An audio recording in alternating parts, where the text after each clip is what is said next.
thousands of barrels lay silent, aging, building a fuller, smoother flavor that only comes from being aged 4 long years. At Jim Beam, our history's made from the inside. How will you make yours? And we're proud to reveal that Jim Beam Black has been awarded the world's highest rated bourbon. Their words, not ours. Make history. So it's an extra 5% off on all this? Yep, all this. The moment you realize you can save big, even on the small stuff. You get an extra 5% off every day on items big or small with your Lowe's Advantage card. Mike and I are both veterans, both served in the Navy. I do outrank my husband, not just being in the military, but at home. She thinks she's the boss. She only had me by 1 grade. We bought our first home together in 2010. His family had used another insurance product, but I was like, I've had USAA for a while. Why don't we call and check the rates? It was instant savings, and I should have changed a long time ago. There's no point in looking elsewhere, really. We're the Tennies, and we're USAA members for life. USAA. Get your insurance quote today. What powers the digital world? Communication. That's why a cutting-edge university counts on CenturyLink to keep their global campus connected. And why a pro football team chose us to deliver fiber-enabled broadband to more than 65,000 fans. And why a leading car brand counts on us to keep their dealer networks streamlined and nimble. Businesses count on communication, and communication counts on CenturyLink. CenturyLink, your link to what's next. Not all restaurants know how to make great barbecue. The ones with a big cowboy hat sign in the parking lot are probably a good bet, though. Arby's, we have the meats. Think there can't be a must-win game in week 2? Think again. Today's our day to prove to the world that we are who we say we are. Overreaction is this town's specialty, and there are huge expectations for Eli and Big Blue this season. Let's go, baby, let's go! Stafford and the Lions are facing a focused team, ready to bounce back and prove they belong at the top of the NFC. Monday Night Football, Lions, Giants, tomorrow, 8:15 Eastern on ESPN. Are you ready?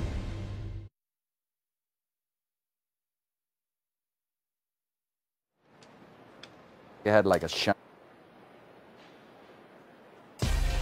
Baseball Tonight, Sunday Night Countdown, is presented by Chevy, the only brand to earn J.D. Power Dependability Awards for cars, trucks, and SUVs 2 years in a row.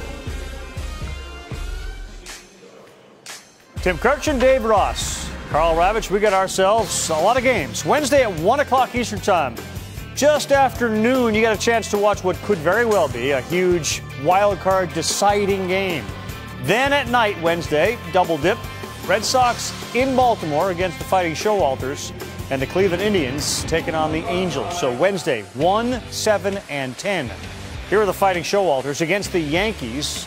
And our guy Trey Mancini gets into one. That's a double down the left field line. Manny Mach scores, and the O's got a 2-1 lead. Orioles have really struggled at Yankee Stadium this year. Their team ERA is almost 10. But today they held it down a little bit and got some hits themselves. Their road struggles, their road ERA, not great. 4th inning, 2nd and 3rd. Tim Beckham, that's a golf shot, into the gap, and it is over the wall. Great bright spot for them since coming over to Baltimore. Beckham's been lights out, played really well for them, been a spark at the top of that lineup. All right, 6th inning, Matty Holiday at the plate, 1st and 2nd. That's a 2-run single. Yanks cut it to 6-3, and then things got they got Buck interesting for us. 9th inning, man on 3rd, Aaron Judge comes up. There's 2 outs. 2 outs, Aaron Judge up. He intentionally walks Judge to bring what would be the winning run to the plate. Buck that walked Barry Bonds with the bases loaded. Greg Olson looked in 3 times and said, want me to do what? And it worked for Buck that day, and it worked today, too. Dangerous dude, Sanchez. You like that? Well, I faced Britton, and it doesn't matter who's up there. That guy's nasty. But, you know, it's I don't love the move, but whatever. It worked. It worked. All right, back to these Indians, the Windians, and this was an Edwin Encarnacion day. 36 ding-dongs, and the Tribe got a 2-zip lead. Most home runs in baseball last 6 years. EE. And this was good. Verlander was great. Kluber has been absolutely Cy Young winning form now. David, how does anyone hit him? Well, it's good to see him turn around as much as he's been struggling lately. Golly, you don't hit him. You just try to fight it off and hope he has a bad day. 9 Ks. Brandon Moss, Tyler Olson. Boy, Tyler Olson literally doesn't give up runs. Right. This is unusual to see anybody even get a good swing against that guy, especially from the left side. Royals cut it to 3-2. So Cody Allen, who came on in the 8th, got 1, looking for a 4-out save. Butera and Whit Merrifield. Good night, everybody. That's their bullpen. Lights out. They've been so good. Just to see one chink in the armor. They still win. Indians are back to their winning ways after dropping 1. Yeah, we lost 1. Evan Longoria, the Rays, hosting Boston. First inning, first and second. Longoria. You know, these teams like the Rays, Ravi, you basically have to win out from here if you're going to win a wild card. That's how many teams are still in this. It's funny, too, this time of year where you see the top teams go on these 5 of 6, 1-6 in a row. Longoria does it one more time. Sucre scores. Longo had 2 RBIs in the afternoon. 6th inning, we have no hits for the Red Sox. Uh-oh. Jake Odorizzi gives up a 2-run Bradley shot. Tattooed this ball. Jackie Bradley with their only 2 hits tonight off Odorizzi. I mean, he was their only offense going on today. Boy, but you tie it at 2, and the bottom half of the inning, you got to throw a 0 up, don't you? Got to have a 0. We call that swing inning. You put up numbers, got to have a 0 at the next inning, and it throws a backdoor cutter right there. Got away with a bunch of those today, and that one left that one middle of the plate. David Price pitched today. Was encouraging, I would think. 2 innings. If they're going to use him as a reliever, and I think they are, this is a good start for him. Very good. 2 innings, 2 strikeouts, no hits. Oh, my. This guy is en fuego. Josh Donaldson, 476 on that fly ball. That's in somebody's nachos at the vending machine up top. That is unbelievable. The concession stand, I should say. 2nd inning, he's up again, and we go nacho hunting one more time. This guy's on fire. My goodness. You know, to have the numbers he's putting up with missing so much time early on in the year, his 30th right there. Bottom 2. Crazy. Eddie Rosario. Let's see if the Twins can come back.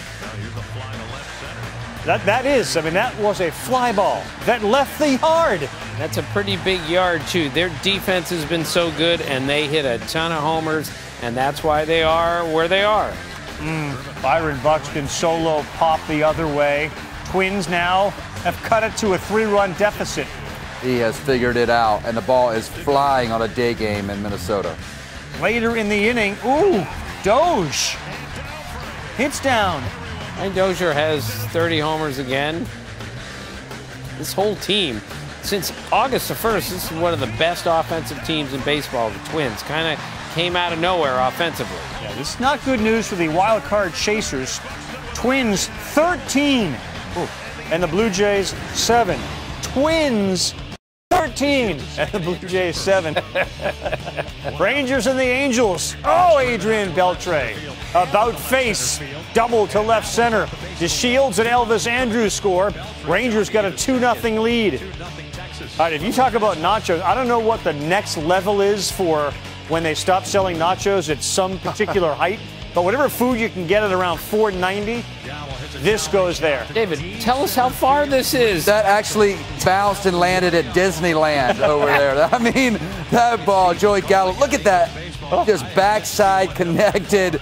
That is a monster bomb, people. 490. Wow, 490. He's going to have more homers than singles this year, and it won't even be close. I get the whole idea. We love the big names in the home run derby. We also like 500-foot home runs. Yeah. We're good on Gallo.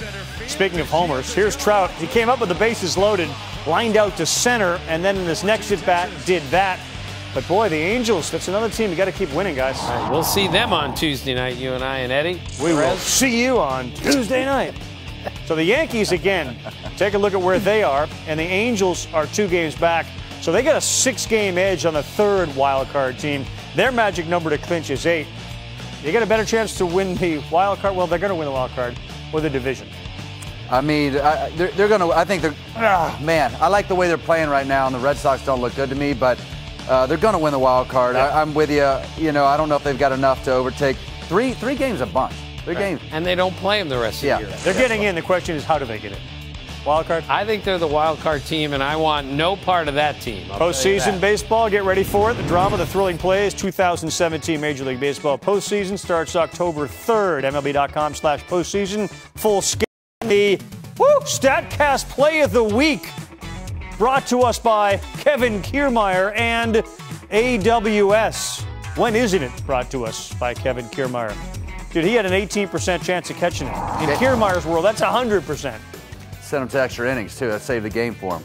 Big Red, how's that MVP race shaking up? I have to vote for the MVP race. Driving up here today, I went over and over it again for like the 50th time, and I still don't know what to do. Well, you know what? On your ride home, you can do it again. That's Tim Kurkjian, David Ross for the entire crew of Baseball Tonight, Sunday Night Countdown. I'm Carl Ravitch. Game can be found on ESPN. Welcome to the Injustice 2 Pro Series Finals. We have 16 players from around the world fighting for a $200,000 prize pool. This is the tournament to find out who is the best of the best in the Injustice 2 Pro Series.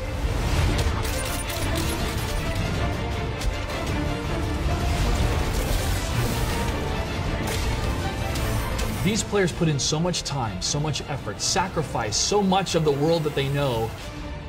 There can only be one champion.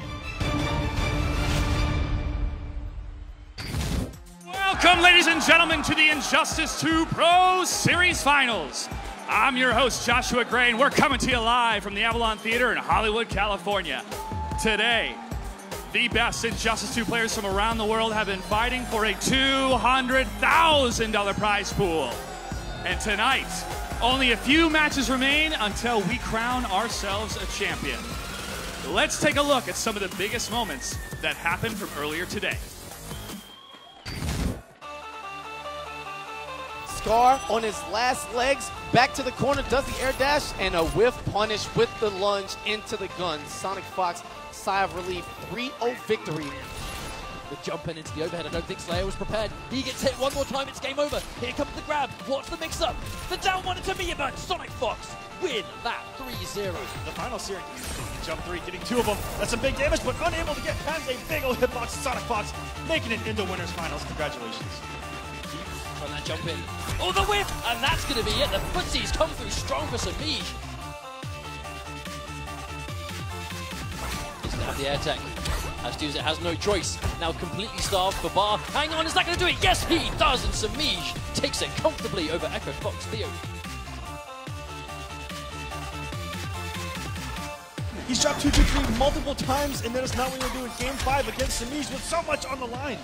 Samij with a reverse 3-0 to make it into winners finals.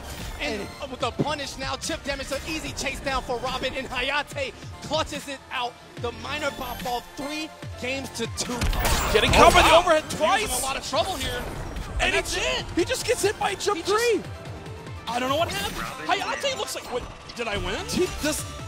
Am I still in the tournament? Bar's literally dead even, and so is HP. Train is out for Dragon. Character power is back for Gross. Oh, the lightning though. The Dragon doesn't have any bar.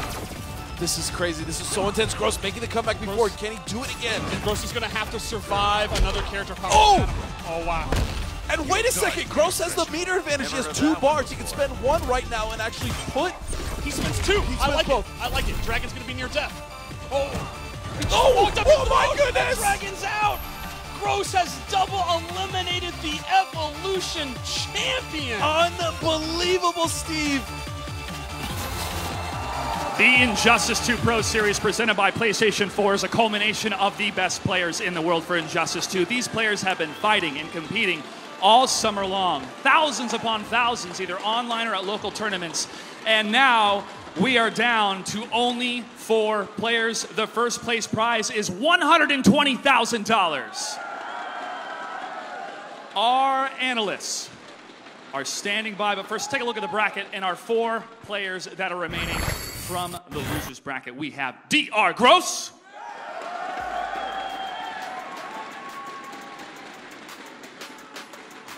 and Hayate. And from the winner's side, we got Samij and Sonic Fox.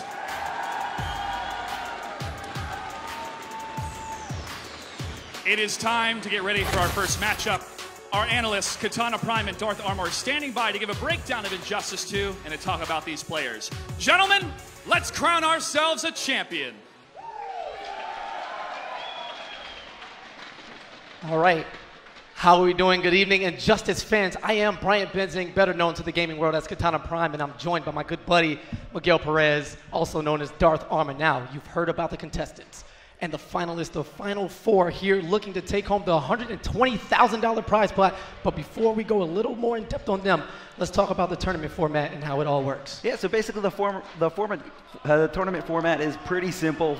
Best of 5. First player to get to 3 games wins the entire set, but this is a double elimination tournament. So once somebody loses in the regular winners bracket, they go down to the lower bracket for their final tournament life. And once you lose there, you're out of the tournament. So every opponent, every contestant needs to lose 2 times to be out. So much on the line. The quick fact about that, both guys on the lower end of the bracket have lost to the other 2 on the winner's side. Gross, although he doubly eliminated the EVO champion Dragon, took the loss to Samij in a fantastic 3-2 comeback after Samij was down 2-0. On the other end, we have Hayate, who took the loss pretty shockingly, although Sonic Fox has been on a roll, dominating performances. As we take a look at our first matchup, the losers bracket, one man will advance, the other will go home. It'll be Hayate going up against DR Gross.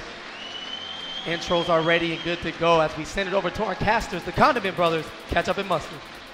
Thank you very much, guys. And the losers bracket, this is where things get really juicy. You've got one last chance. If you don't win, you are out of the Injustice Pro Series Finals for good. But Hayate, the champion from Canada, the Robin of the world, without a shadow of a doubt, he has specialized in this character since day one, through thick and thin. He really is the only player out there that has had the level of success with this character, and today has been no different. And if there's one thing that summarizes Hayate, it's consistency within the Injustice Pro Series. He's placed at multiple premiere events. He's got himself a decent chunk of points.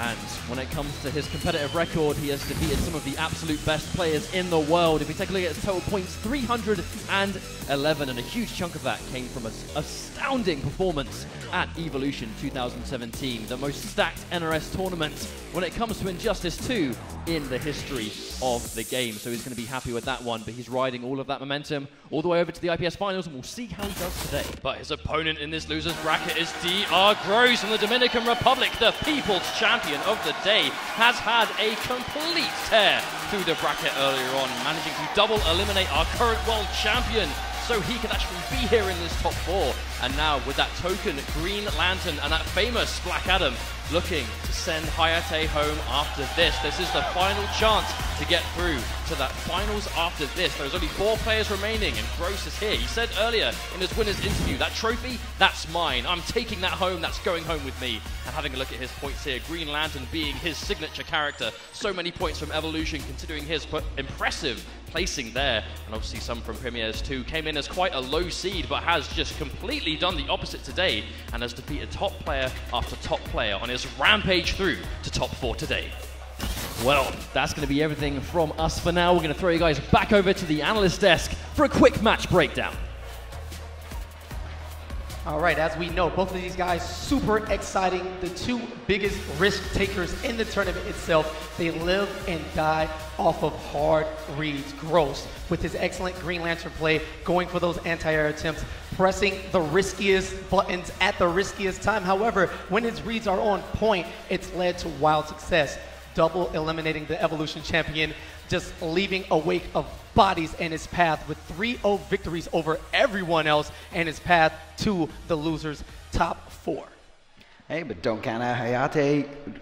Great path all the way up to where he is right now, taking out Biohazard and Theo. And, you know, these guys are so similar in the fact that they love to challenge at very risky points, and they are so confident in the reads that they have on their opponent. They're so confident that they know what decision and how their opponent is feeling at any given time. Yeah, it'll be layers of mind games on top, not worried about the combos or the execution. Both of these guys masters in that department already. It will be the cerebral attack against the defensive walls. Who is going to break first?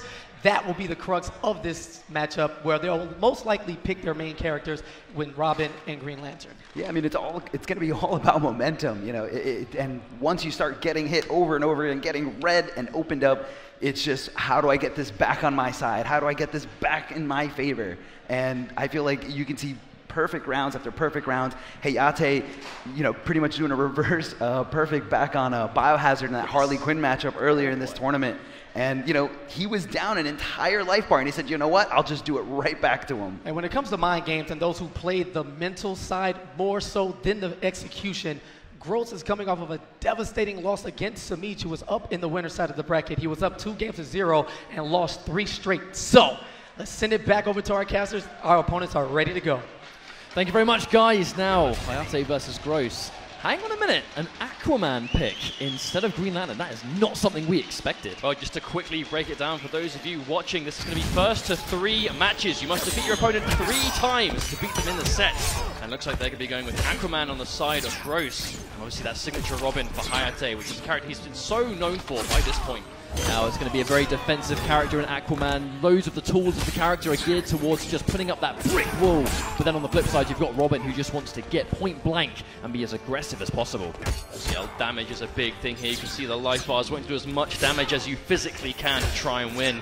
And right now, it looks like Gross has the life lead, so he can afford to be defensive if he wants, but he has that increased range using that trident and spending some of his bar at the bottom there to try and do extra damage on block. Oh, talking about that bar, Hayate has got one of them, and he actually spends the only bar he has for the increased damage. But Gross using that character power with Aquaman to slip out of the combo. Oh wow, catches him on landing as well and spends some more bar to get a lot of damage. That's probably going to be the first life bar. Yes, it is. Gross, the very strong start in this first game. Yeah, one thing Gross did there was using the background, the environment interaction to actually extend his juggles. It definitely benefits a character like Aquaman, and here comes the Trident Rush. So much damage coming through. Hayate has so much work to do to try and bring this back, but we've seen him do it time after time earlier on today.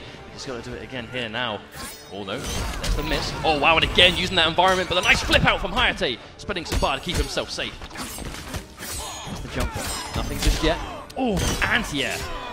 That's also that knowledge, right? Gross knowing his opponent was Hayate, being ready for Robin and showing that knowledge here. Oh no, there's the miss. Still Gross playing this very carefully right now. Loses his first life bar, but still a big lead. But Hayate fighting back. Once again though, take a look at the bars on the bottom of the screen. Robin hasn't got any left to go with, which means his resources for now going to be a little bit thin.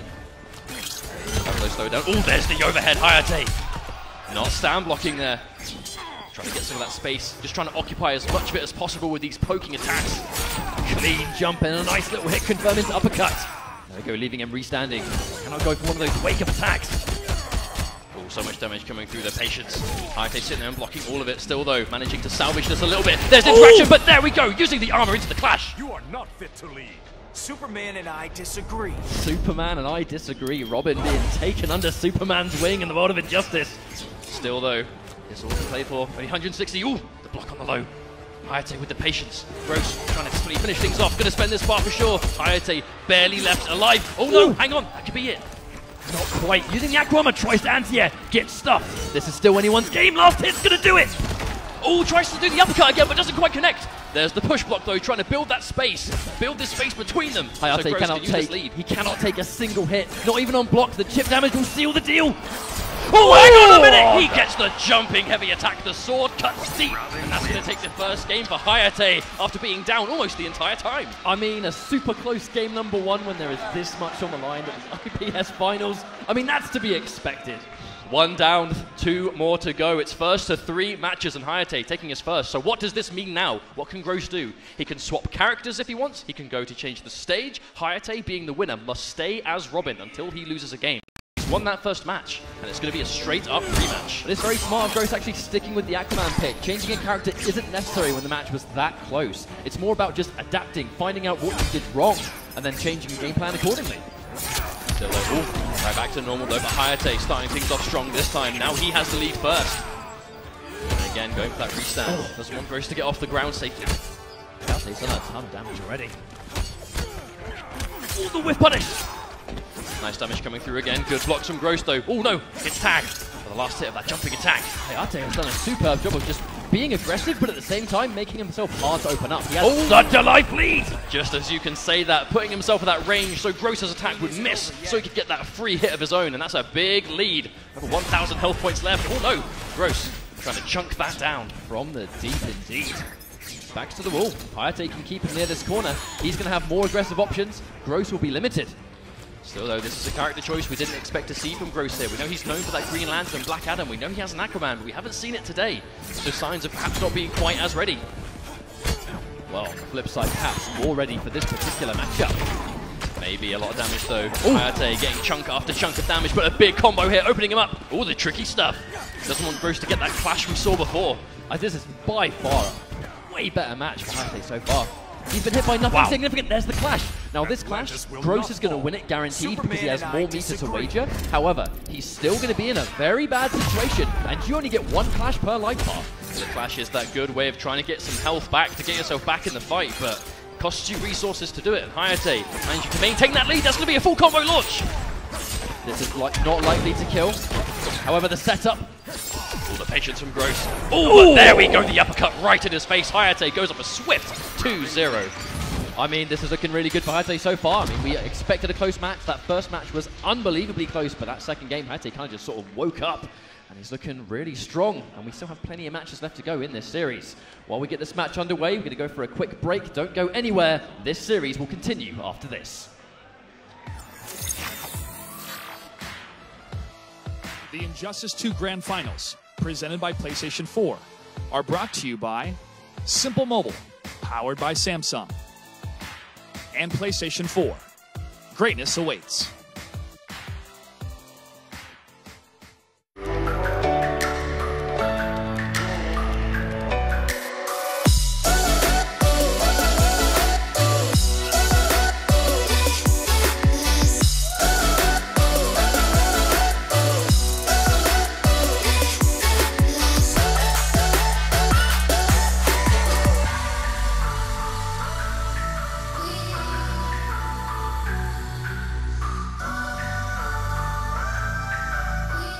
Hey, Vaughn, got a sec? What's up, Coach?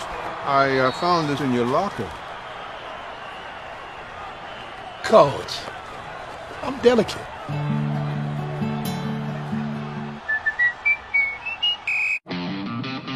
Arby's turkey sandwich has a new ingredient. It isn't avocado.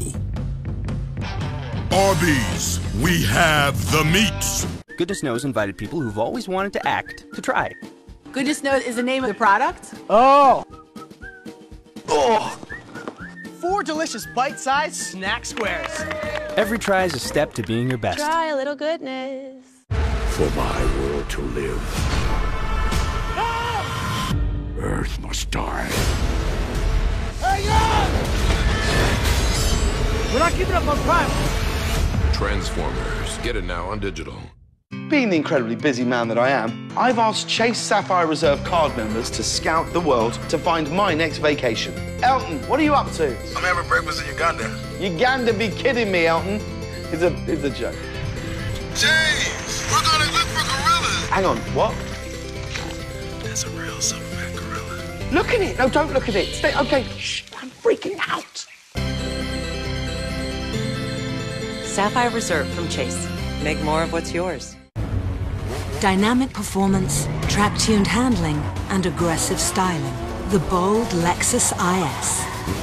Lease the 2017 IS Turbo for $299 a month for 36 months. Experience amazing at your Lexus dealer. Schick Hydro versus a lube strip with 7 hydrating gel pools that give you 40% less friction. It's designed like no other razor to protect from irritation.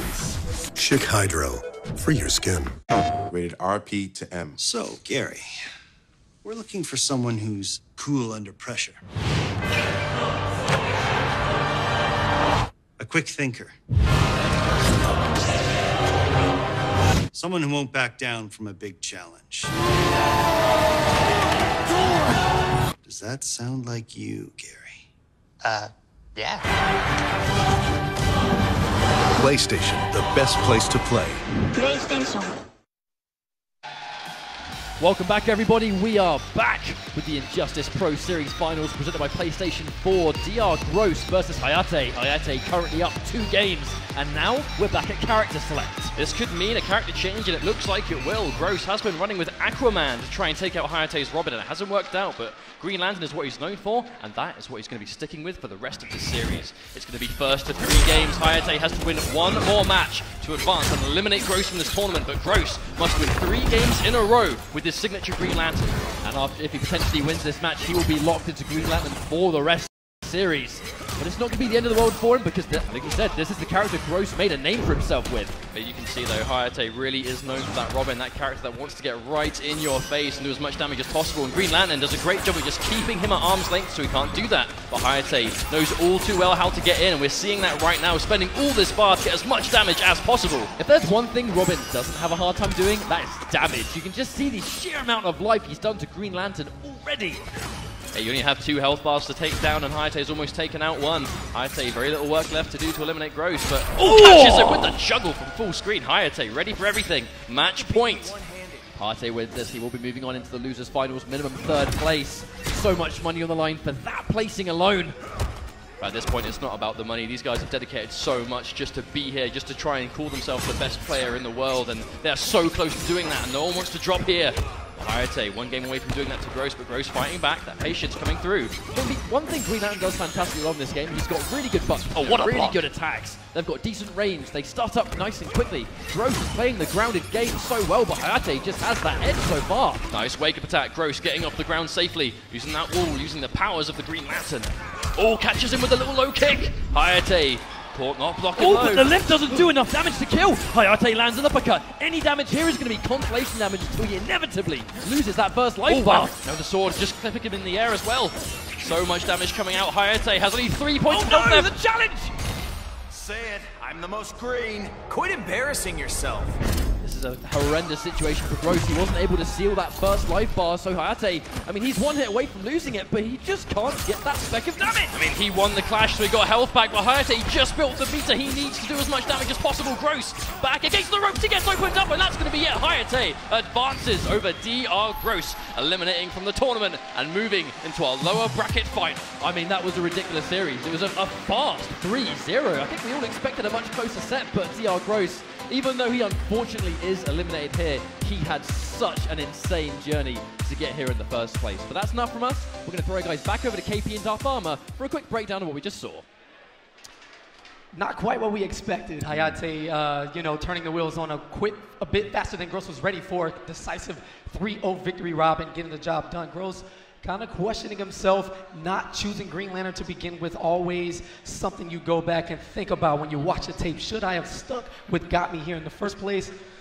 Questionable decisions, but it is. I mean, Hayate said he touched a little bit on this before. He said, I feel like everyone's got it all wrong. I feel like everyone's too quick to go to counter picks in unfavorable matchups, and I think everyone should just pretty much man up and learn those tough matchups. Yeah, of course, when you switch characters rapidly in between sets, you have little nuances that may plague you as a player. If we take a look at our replay here, we have a situation where Gross is trying to close out the first great health bar, but coming back into Green Lantern, he doesn't quite get the continuation on the combo, lets him live, and in this sequence, Hayate gaining more mileage, taking as much health as he can while still alive on that sliver of great health. Yeah, that's the most frustrating part about it, is just when you can't get that tiny little bit and how far your opponent can go with it. You give them an inch and they take a mile. And Hayate definitely took a mile, forcing Gross to use his clash. No more defensive capabilities to save himself, and it became a steamroll from that point. Easy, curtains closed. 3-0 victory for Hayate, as we send it down to Josh, who's ready with our winner. Thank you very much, gentlemen. We have the best Robin player in the world joining us. Panda Global's Hayate representing Canada. In that first matchup, we saw DR Gross choose Aquaman the first time he chose that character throughout the day-to-day. Was that a surprise to you, and what went through your mind when you saw that? That was not a surprise at all. We played casuals earlier, Friday or Saturday or something, and he played Aquaman, so when he picked it, I guess he went what he was comfortable with against Robin, right? And last time we played, he beat me with Aquaman, but the time before, I think he wasn't sure if he could go Green Lantern since I beat him in that matchup, and that's pretty much it. You had it. You were calm, cool, and collected, and now you are moving on to the losers bracket final, where you get to wait to face off against either Samij or Sonic Fox, the loser of the winners bracket final. Who would you rather face in the losers bracket final? I don't give a F, you know, give me anybody, and I'm gonna mop, and yo, I'm God, like, what's up? That's it. All right, Ate, thank you very much. Let's go ahead and take a look at the PlayStation Greatness Awaits Lounge, where our players were having fun a little bit earlier yesterday. Greatness awaits our 16 competitors this week as they traveled from all over the world to convene in Los Angeles for this first ever Grand Finals. Before the competition on the main stage, our players prepped over in Universal City in the PlayStation 4 Lounge, where they were all smiles before getting their game faces on tonight.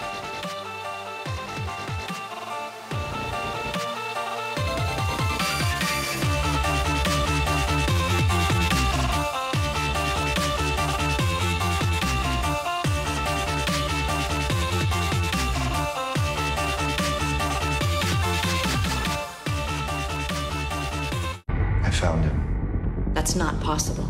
You have 48 hours to erase everything, or you bought a war. Replicants are the future. He is the key. I did your job once. Things were simpler then. Bring him to me. Where is he? Rated R. Experience it in IMAX. October 6th.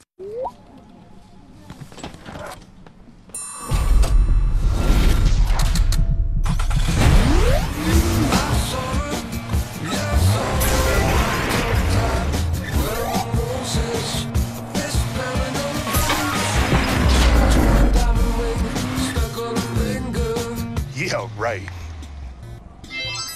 Wow. Level up in the brand new Nissan Rogue Sport. Take on today.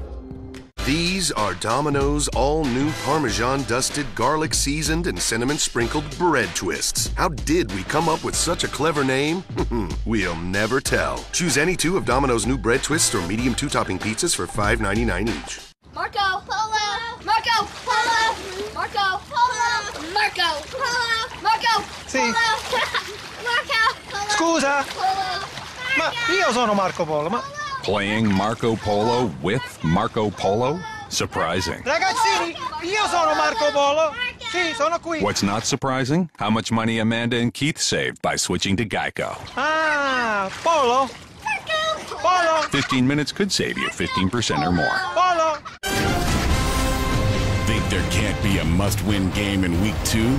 Think again. Today's our day to prove to the world that we are who we say we are. Overreaction is this town's specialty, and there are huge expectations for Eli and Big Blue this season. Let's go, baby, let's go! Stafford and the Lions are facing a focused team, ready to bounce back and prove they belong at the top of the NFC. Monday Night Football, Lions, Giants, tomorrow, 8:15 Eastern on ESPN. Are you ready? Hi, you may know me as Kevin Avery from the Kevin and Taylor Morning Show, but to Lucy here, I'm just the guy that puts food in the bowl. That's why Lucy loves it when we shop at Carriage Kia. Their prices are so low, there's always plenty of money left, you know, for Lucy. That's one of the reasons why Lucy and I are such loyal customers. If you're looking for friendly service, superior selection, and a great deal on a Kia, visit Carriage Kia today off Brownsbridge Road in Gainesville or online at carriagekia.com. Tell them Lucy sent you.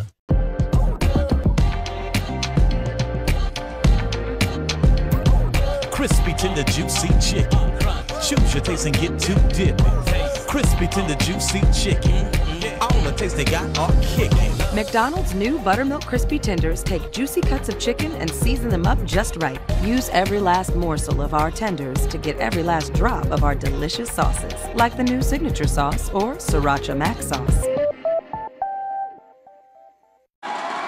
Welcome back, ladies and gentlemen, to the Injustice 2 Pro Series presented by PlayStation. I'm your host, Joshua Gray, and we just witnessed a swift 3-0 from our friend Hayate over DR Gross. But our next matchup features Noble Samij, the best Catwoman player in the world, versus Echo Fox, Sonic Fox, one of the best fighting game players in the world. I know our audience is ready and our commentators are standing by. Gentlemen, let's go ahead and break down the match. All right, so this is the absolute best of the best. No sugarcoating. Sonic Fox has not lost a single game throughout this tournament so far, and he is coming off of 4 straight premier victories. No question the man to beat. How does Samij find the energy and the poise to defeat Sonic Fox again as he had earlier in the season at Summer Jam X?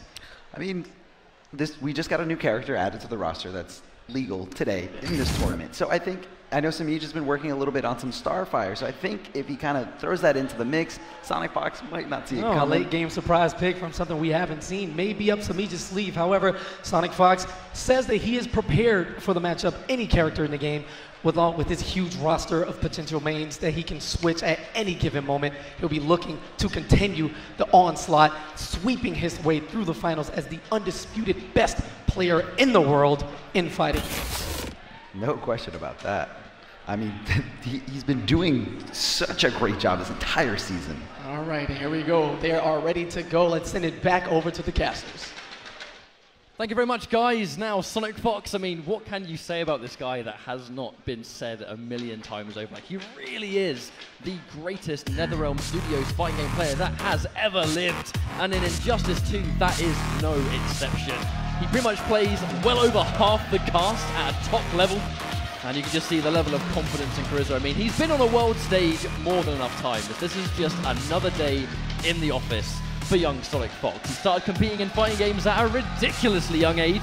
He was introduced into it by his older brother, who still to this day attends events with him, playing in tournaments alongside him. And the family element, I think, really is what got Sonic Fox in the first place. But when it comes to Injustice 2, he's won pretty much every single tournament that he's been able to enter, and they've pretty much all been Injustice 2 Pro Series premier events, the most prestigious events of their kind. Now, one thing you guys will notice immediately, he has a substantially higher amount of points than pretty much anyone else in this competition. 1,680 total points.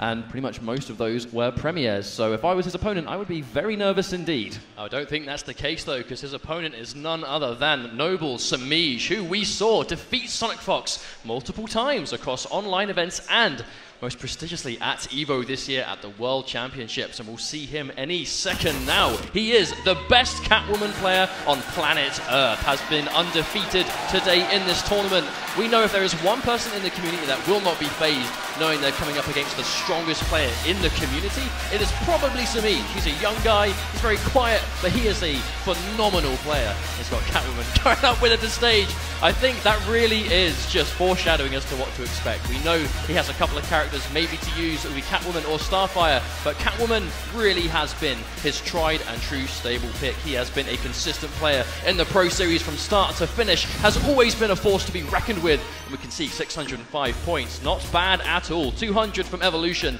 360 from Premier events, and 45 from online. He has amassed plenty to get here, has been powerful today, and we'll see how he faces off against the Titan that is Sonic Fox. That's enough from us for now. We're going to throw you guys back over to KP and Darth Armor to break down the match that we're just about to see. Take it away, guys.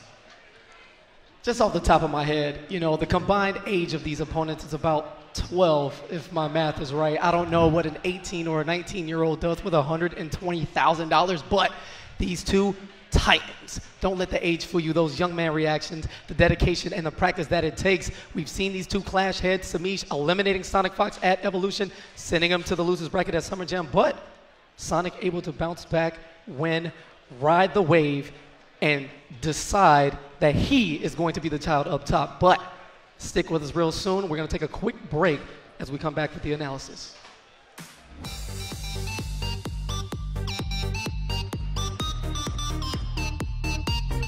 Rated RP to M. So, Gary, we're looking for someone who's cool under pressure. A quick thinker. Someone who won't back down from a big challenge. Does that sound like you, Gary? Yeah. PlayStation, the best place to play. PlayStation. When it comes to horsepower, trust Pennzoil.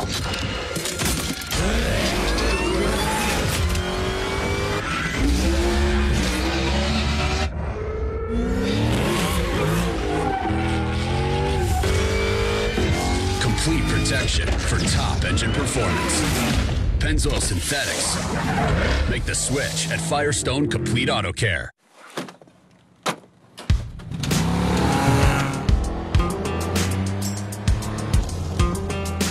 A long weekend is just an excuse to get a long way from boring.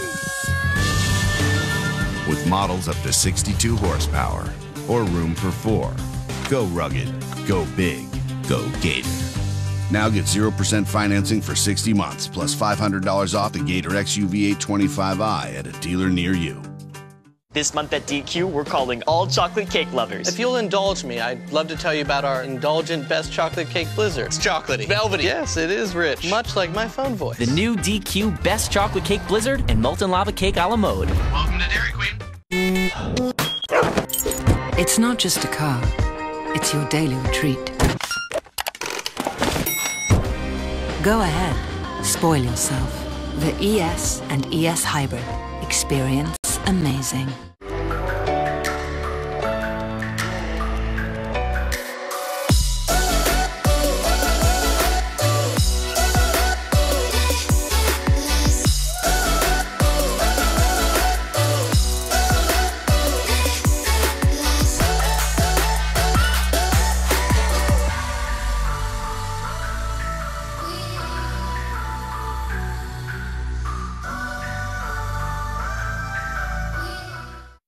Chris, what is an NFL insider? Is there something you get when you go inside or a secret club out there?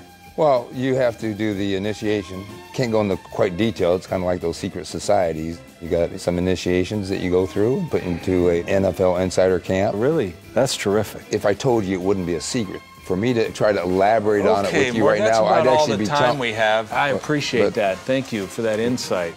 I'm sure the viewers are on the edge of their seats. Hey guys, welcome back to the Injustice 2 Pro Series Grand Finals here in Hollywood, California. And I hope everyone's ready for a clash of the Titans. Sonic Fox, greatest fighting game player out there, going up against Samij. And just to, give you a little play-by-play as the action happens, we're gonna throw it over to our casters, Ketchup and Mustard.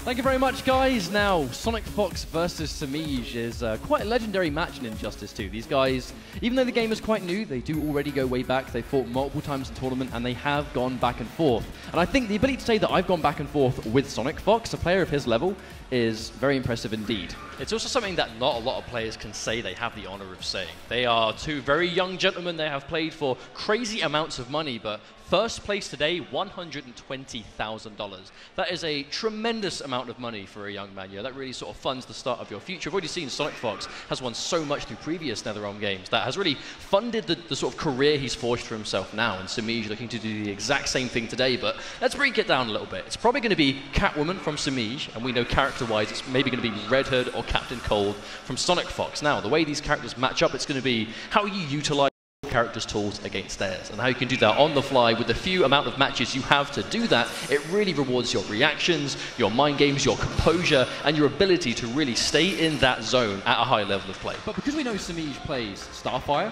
and he plays Starfire at a very high level also, the question is also, this will be a match of counter picks. It's going to be, if I defeat one of your characters and you have a counter to that, will you be able to use the other character if the matchup is correct? Just been informed, we're at character select, and here we are, Red Hood versus Catwoman. This is the matchup that we expected to see. Indeed, so here we go. This is the matchup we saw at EVO. Samij was able to take it there, but we know Sonic Fox has learned a thing or two. I always knew you were trouble. I'm here to do what Bruce won't. Not today, meathead. Begin. She just called him a meathead. That is I don't think he's rude. going to stand for that. I think we're going to see over these next 3 games. First to 3 matches. Whoever can win the first 3 games will advance through to grand finals. But already, Sonic Fox with a nice life lead going through. Oh, the tricky stuff. I mean, if there's one thing Red Hood does phenomenally well, it's going to be the ability to just mix you up with those high and low mix-ups when you're in the corner. But speaking of the corner, Samij already has reversed the momentum. He's got a lot of knowledge, though, looking very comfortable here with the defense from Sonic Fox. He now has to sit here and block, wait for his moment. Samij is not giving it up easily. Oh, but there's that lethal lunge coming through, doing so much damage. But there's the block. Yeah, Samij down out this time. Tried to punish that whip trip with the lunge, so Sonic Fox showing Samij he's got that knowledge. Nice block on that overhead. Do have to block overheads while standing up. A very important element of the first round goes to Sonic Fox. Still, though, not a huge amount of life left for Sonic Fox if Samij can play this well. He does have 2.5 bars of his meter at the bottom to enhance his attacks if he can. Oh, no, tries to backdash away, but Sonic Fox chases it down. Oh, there's the bomb. But Samij, wow, there's that knowledge getting away from the interaction in the background. Oh, another knockdown into a far bomb toss just to try and bait Samij into pressing a button. This is just not going well for Samij at all. Indeed, Sonic Fox just being this relentless force of rushdown, getting as close as possible. Samij probably going to take this life bar or get close to it here, but it's going to be so difficult to take it down. Oh no! Misses his character power. See those scratches at the bottom, he just unfortunately wasted them. Unfortunately though, when you're this low on health, it's going to get the round here, but this is a tall order. He has pretty much an entire life bar to work with. The Clash is going to be available to Sonic Fox too, but no! The meter burn launch, I mean, that was all he needed to take game number 1. That's going to be it. 1 down, 2 to go. Sonic Fox only has to get 2 more games to make it through to grand finals, where he'll get minimum 2nd place. And we have to remember, 1st place walking away with $120,000, potentially 1 game away. But looks like it's going to be back to player select. Now, player select, this is what we discussed earlier on, where the question will be, is this when Samij changes to Starfire? Maybe. The crowd, they want to see it. This is the first tournament where she is actually legal. She was a little bit too new in previous events. That period has now passed, and this is the first event she is allowed to be used, and he's going to go for it! Samij with the Starfire. Is this going to be the key to defeating Sonic Fox? This is going to be Starfire's debut in the Injustice Pro Series for sure. How will this go? You remind me of Dick Grayson. I don't think so, Corey. It is all in the way that you fight. Begin. Here we go. It's all in the way that you fight, she says. I mean, they have those similarities, but Red Hood, that's a Starfire, not a matchup that you see every day. Starting things off with the punish though, but Sonic Fox ready with the uppercut, using that environment, bouncing it off the prison in the background. And a nice amount of damage going through the mine. Sonic Fox with all of this aggression. Yeah, the Prison of Arkham Asylum. This is one of the stages where you have got that background interaction to extend combo damage. The Starfire really does have a lot of options this full screen game. So many special attacks, these beams and fireballs and projectiles. But this full screen game is something that Catwoman just simply doesn't have access to. So you can see Samij, he's gone with the character change because he needs this tool. He needs the ability to keep Red Hood at arm's reach. Starfire can do it well, that jumping heavy attack, that sort of beam from the air. We've already seen Samij getting a lot out of that, but Sonic Fox really trying to play this carefully. That backdash coming through. Samij, a lot of meters to work with here. Oh, yeah. But that's that gunshot, Sonic Fox. Especially because the fact that Sonic Fox has no bar at all. Yeah, that super meter in the corner, so important to manage that and realize. Oh, nice life bar going down from Samij. But the general game plan of Starfire is this ranged keep-away game, and the second you see someone jump, her character power is a straight beam. It catches you anywhere on the screen, no matter where you are. Still though, Sonic Fox tying it up. Oh, trying to get in. He's keeping himself as safe as possible, trying to get a little gap in that string. The little kicks, there is a point you can hit him for free, and Samij trying to find it. Well, we've already seen how dangerous Red Hood is when the opponent's in the corner, but here comes Starfire. Not quite able to land a significant hit though. Sonic Fox fighting his way out. Still though, when you back Sonic Fox into a corner, it's very dangerous trying to fight his way out of there. Still though, only has 1 bar of meter to work with. Samij plenty, but for this long distance game, it's going to be very hard for Samij to make this comeback if he keeps eating projectiles. Dedicates the entire character power, wants to keep some of it, has to use air tech because no doubt Sonic Fox would have gone for unclashable, but no! Second lunge coming through again, looking very stable. Sonic Fox playing this at a great pace, really slowing it down in comparison to game 1. Really playing this matchup. Starfire, very different character. Oh, but there's the lethal lunge again, taking the second game, and Sonic Fox goes up 2-0.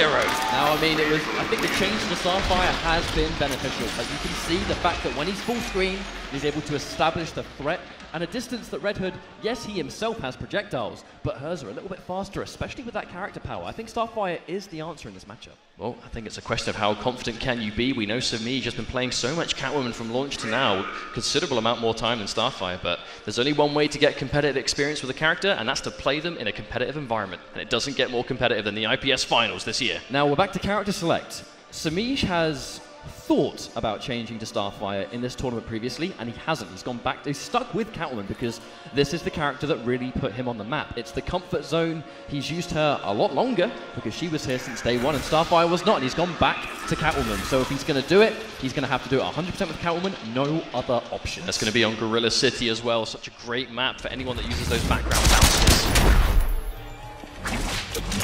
Heroes don't let people suffer. Unless those people deserve to suffer. I'll tell Batman you said that. Begin. Well, here we go. Potentially the final match in this first of 3. SonicFox looking really dangerous already. Samij going back to Catwoman. You wonder if this is going to be a beneficial change for him. But you can see though, this is that patience we're talking about. It's not just two guys doing attacks and hoping for the best. You can see SonicFox just waiting at those ranges that Samij wants to do something. And then punishing him accordingly, getting those attacks out exactly when he's supposed to. Samij already down a tremendous amount of life. Just look at that. Almost like 60% of his first life bar gone completely. But what SonicFox has done such a great job of doing is just commanding the pace of the match. And wow! The evade, and that's a full combo. One of the most stylish things I've ever seen in this game. I mean, if Samij is going to pull any tricks out of his sleeve, now's the time to do it. It's working out. But there's that down. Little crouching poke into that lethal lunge once again. And that lunge, when you meter burn it and spend a bar and meter, it does a huge amount of chip damage and basically damage on block that you can't do anything about. As you see right there, a huge chunk. So if you can block it, there we go. Spend some more bar, makes himself advantageous. Unfortunately, actually drops his combo, so SonicFox lives to fight another day. It's going to be match point for the Fox, but Samij, he just needs one substantial hit. He's going to tie things up. It did cost SonicFox a lot of bar. Jumping off that Buffalo, trying to get that space. Now he's found himself mid-screen. There we go. Samij waiting for the attack and hitting him for free. This is a good start. SonicFox, he's going to build a bar of meter, but if Samij lands, here's that space. You can see that distance that Samij is trying to dominate, but SonicFox just won't let him do it. Nice block on that overhead. Wow, the meter burn lunge. I mean, that is indeed armored, being able to power through an attack for free. Things going very well so far. Again, that lethal lunge coming through, but it does cost SonicFox a bar of that meter every time. Slowly but surely going to run out, but Samij getting that grab. This is still first to 3. Samij, he is down 2 games, but still very much capable of winning. Oh wow, unfortunately jumping straight into those Ninja Stars. Oh, the detonation! I don't think Samij is ready for him to detonate that mine. That was a read. SonicFox dared him to move onto that mine. Oh! The miss. Out of danger, but temporarily. Both players have wager on Clash, but I don't know if they're going to have a chance to spend it. Oh, they're so weak! That max distance whip, I don't think Samij was ready for that to hit. He wasn't ready for the follow-up. Oh, there we go! But there's that Clash immediately. I'm standing my ground. Now in this exchange, Samij, he's got a bar of meter and he is indeed going to spend it. If you win a wager, you get guaranteed health back, as well as escaping the combo. If you start the Clash and you win it, you will get health back, and that's going to work out. There's that delay wake up. SonicFox delays how long it takes to get off the ground, but there's the throw spinning all around him, and that's going to be the game. Samij puts 1 on the board versus the Fox. Now we're going straight back to player select. This is where things get really dangerous for Samij. SonicFox, he's gone straight into Captain Cold, and this is the game of counter picks.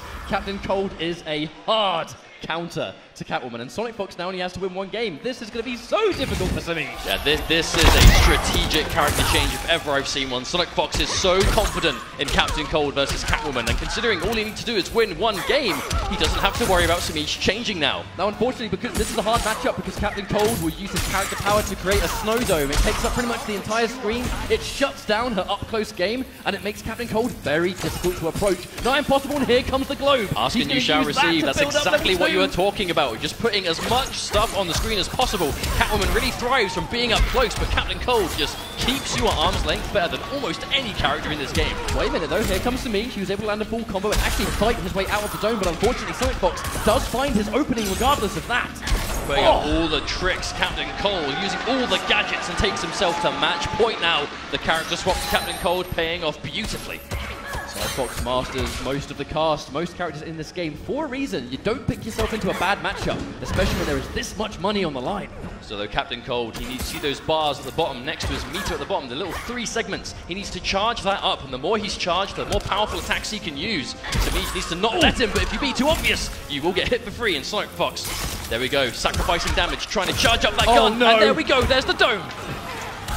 Samish has to try and fight his way out, but by attacking, moves himself back into it. Sonic Fox, he's going to build the gun. He wants level 2 once more. He's planting the traps. If Samish walks over those little puddles of ice, he will be stunned and get hit for free. Sonic Fox really commanding. He gets frozen in the air.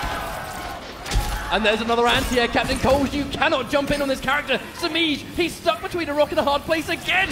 A rock in a very cold place in Slaughter Swamp. Oh no, again. There we go, there's the grab. Oh, but there we go, trying to backdash himself out. Doesn't get frozen. Lands on, uses a bar, but still taking all this damage. I mean, he's trying so hard to make this comeback, but it's just going from bad to worse. But a clean jump in, cat dash. Here's the combo. Are we about to see the comeback of the tournament? Samish with 90 points of health out of the 1,250. This is going to be so difficult, especially if Sonic Fox can get any time to build that space. Oh no, hang on, what an answer. He gets the knockdown, but plenty of work left to do. Sonic Fox still with a wager. Uses the cat scratch. Jumps over the bar. Clean. An early clash. Hang on. Samish can do damage here. Sonic Fox initiated the wager, but he hasn't got the bar to win it. Samish spends a bar. Is he going to make the comeback? He is getting so close. Oh no, but there's the Aura Spin. No! Lands on the projectile for free. He jumps clean on the projectile and he's working so hard, but at the last minute, I mean, he just had to dedicate to something, and unfortunately, Sonic Fox just did the right thing at the perfect time, and he will be moving into Grand Finals. And Samish will moving on in the lower bracket to face off against Hayate. Samish putting that first dent in the armor of Sonic Fox, taking that first game on the board against him. But, I mean, what a performance. But, I mean, we've spoken enough as it is. We're going to throw you guys over to KP and Darth Armor. Thank you very much, gentlemen. Sonic Fox, you just won $80,000. Counterpick game when you it are comes guaranteed to fight. So let's talk about that last matchup with Samish. Catwoman, you were able to overcome, no problem. Yes. Changes over to Starfire, no problem. Once you took the loss, you changed to Captain Cold. What went through your mind after you suffered that first loss? I already knew I had it in the bag. The moment he went back to Captain Cold and beat my Red Hood, I was like, I don't care. You're going to fall the same way you fell at ECT. When I went up 2 games as Red Hood, and then you went back to Catwoman and beat me, I was going to pick Captain Cold and go 7-3 on you. Like, what's up? All right. You've been in this position multiple times. You are considered one of the best players of all time, but you still have to win one more match. Who would you rather face? Hayate or Samish once again? I honestly, I'd rather fight Hayate because Samish kind of annoys me. Like, this Catwoman just like, it's all over the place. It's like, man, can you like not get into my area, you know? That's why I like, but then it's also satisfying also bodying Samish, you know? Like, I definitely feel myself when I body Samish. All right, man. Well, we're going to let you get ready for the final match. Congratulations on taking $80,000 so far. You can still earn $120,000. We're going to kick it over to the analysts. Gentlemen, take it away. Now, don't let the laugh fool you. He is as serious as a heart attack when it comes to his gameplay. And with gameplay as fierce as his costume and the way he carries himself, Sonic Fox commanding victory, taking advantage of the counter-pick game that you heard Josh touch upon. Yeah, I mean, it all comes down to, what matchup is favorable and what situation is going to help you out. Red Hood covered a lot of matchups, but Sonic Fox said, you know what, it's Catwoman, so I can just take her out with ease. With the help of Captain Cold. Speaking of Captain Cold, let's take a look at this replay to see how Sonic used the level 2 trait on the Snow Globe to keep Samish at bay and whittle his health down piece by piece. Now, that Snow Globe, no escape. Samish tries to escape, but if you stay in long enough, you get frozen, and that became the theme of that final game. Now, Cold, one of Sonic's favorite characters in the game. As a matter of fact, let's take a look at some of our finalists talking about their favorite characters across the roster. I feel like my fighting style just kind of became Flash's fighting style. Like, I've always loved characters in fighting games that they have a gun, but not only do they have the gun, they're actually hitting you with it, and shooting you at the same time, which I find it sick. If you go through my history of games, I like monsters. I think for the big bodies, the creepy things and stuff like that, I think they're awesome. Scarecrow kind of felt more. On who my opponent is, who they're going to choose, and who I think out of Bane, Harley, and Deadshot is the best choice to fight them with.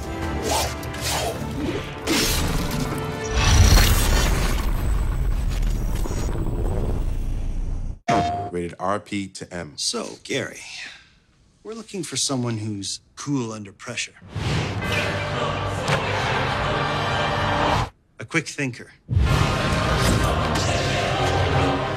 Someone who won't back down from a big challenge. Does that sound like you, Gary? Yeah. PlayStation, the best place to play. PlayStation. Not all restaurants know how to make great barbecue. The ones with a big cowboy hat sign in the parking lot are probably a good bet, though. Arby's, we have the meats. Dynamic performance, track-tuned handling, and aggressive styling. The bold Lexus IS. Lease the 2017 IS Turbo for $299 a month for 36 months. Experience amazing at your Lexus dealer. Schick Hydro versus a lube strip with 7 hydrating gel pools that give you 40% less friction. It's designed like no other razor to protect from irritation. Schick Hydro, for your skin.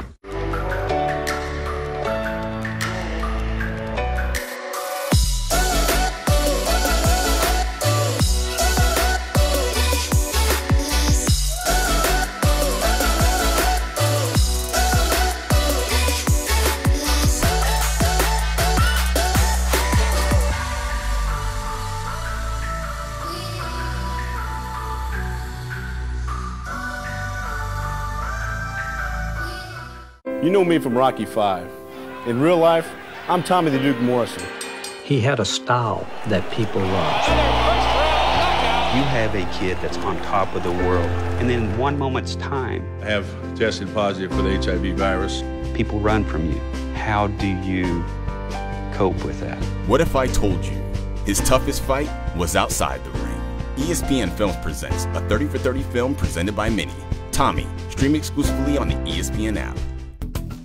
It's game on at World Toyota in Atlanta. We're tackling high prices with model year-end savings on over 700 new Toyotas, blocking high interest rates with 0% APR, scoring extra points with 0 down, and completing the real zero play with 0 payments for 90 days and 0 cost Toyota Care maintenance. Plus, get our world-class experience where we honor all dealer ads. Touchdown at World Toyota today. Inside the perimeter, a world-class experience at a world-class dealership.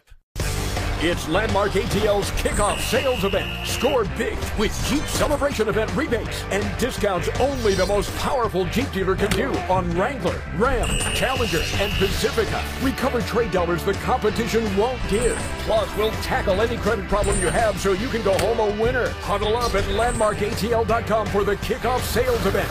This month only. Nobody beats Landmark. Nobody. Always the best deal. Always.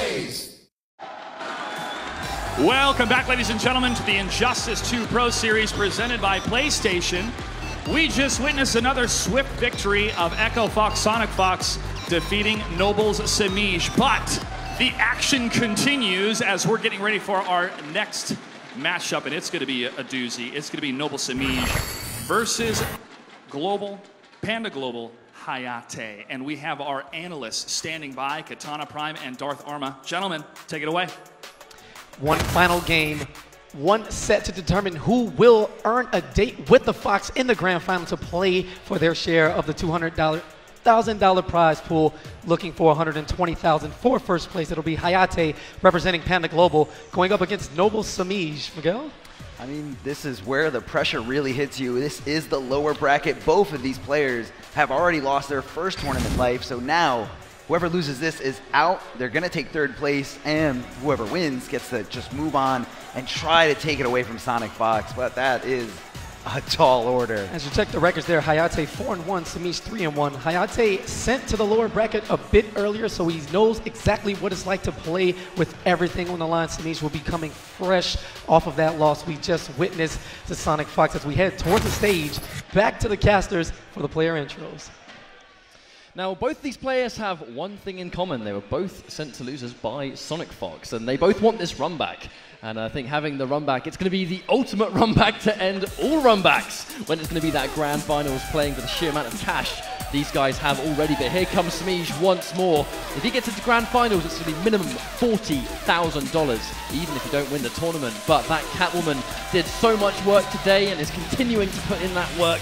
Tried going to Star 5 for one game that didn't quite work out. However, Catwoman is his bread and butter. The greatest Catwoman player in the world is manning the plate one more time to see if he can take out Hayate. So just to remind you guys once again, consistency is what Smeej has been absolutely relishing in the Injustice Pro Series. He's had some great results, pretty much 100% Catwoman, 605 Pro Series Premier events. He made a name for himself in the NetherRealm previous title last at the end of the game, and in Injustice 2, he's been hitting the ground running since day one.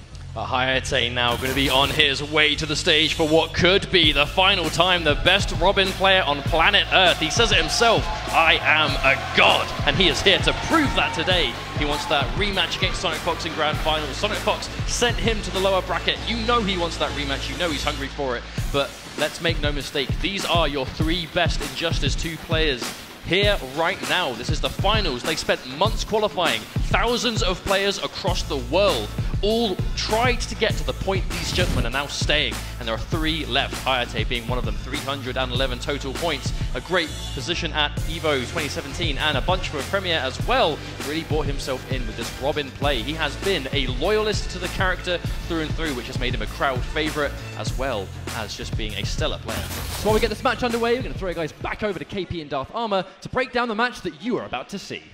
I mean, what an intro. You got Hayate versus Smeej, Robin versus Catwoman, and may I say, God versus man. Who do you predict coming out on top? You're really going to put me in this position. Do it. You know, in the fighting game world, we're a bit personal. We all know each other, have been through thick and thin. Hayate being my literal best friend on the planet. It's kind of hard to go against him, but Smeej is hailing from Florida, and Florida stands strong together. So I'm going to play the fence. I just want to see a great match, and yes, I will be that man to stay neutral for now. I see Hayate really coming out on top of this. I mean, look, he's proven so much this entire day, this entire season, just taking out player after player, and for the most part, really getting that success just from that one character. You know, sometimes his demise is a bad matchup here and there, but he is confident in the fact that he can overcome those bad matchups, overcome those tough positions. Well, Hayate's top 8 runs have been different so far in the season. He would make top 8 and then lose back-to-back, either winner or lower bracket. He would instantly get eliminated. Here, he's able to put together this run. Now, one win away from the grand finals and a date with the Fox, who currently awaits safely, waiting for these men to take each other out and kill each other as he watches on from the rafters. $1 at a time. It's a lot of money on the line. I mean, just the difference between first place and second place is so much. $80,000. Absolutely. Down to just one set, one difference in placement. And, you know, you really got to be feeling it. Even a veteran, even a great fighting game player like Sonic Fox is susceptible to those jitters. But without any further delay, we're going to be going back to the casters, back to the match, so we can get it started. Well, cheers, guys. We have a grand finals to determine. We already have Sonic Fox, who's lying in wait, and only one more player is going to be moving on to face off against Sonic Fox. And as I mentioned earlier on, they've been able to actually defeat both of these players, and both these players want to run back. And the price difference between second and first is substantial enough, but between second and third is also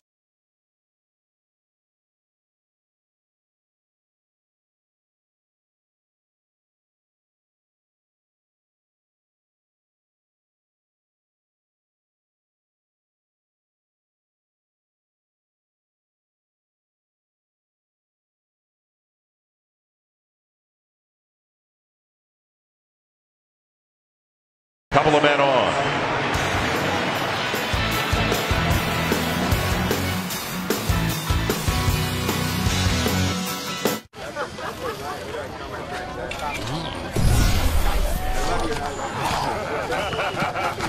Hello? How did you get in here? Xbox One X isn't out yet. Taco Bell's giving fans a chance to win early with every $5 box. We're ready to play. Well then, I guess we should get to it. My apologies, Thrax. Totally cool, Stu. Head to Taco Bell and grab any $5 box, and you could be one of the first to win the new Xbox One X.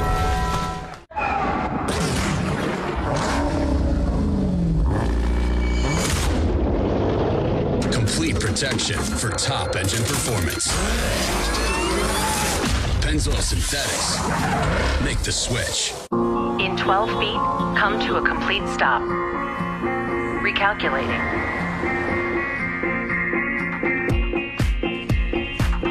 In 1 mile, arrive at a place where you make your own lane, only to discover it has traffic jams too.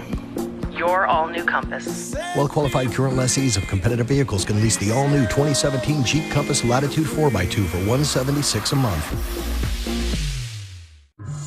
What's the husband's name again? David. I'm hopping through my room with one pant leg on, trying. No way to get in.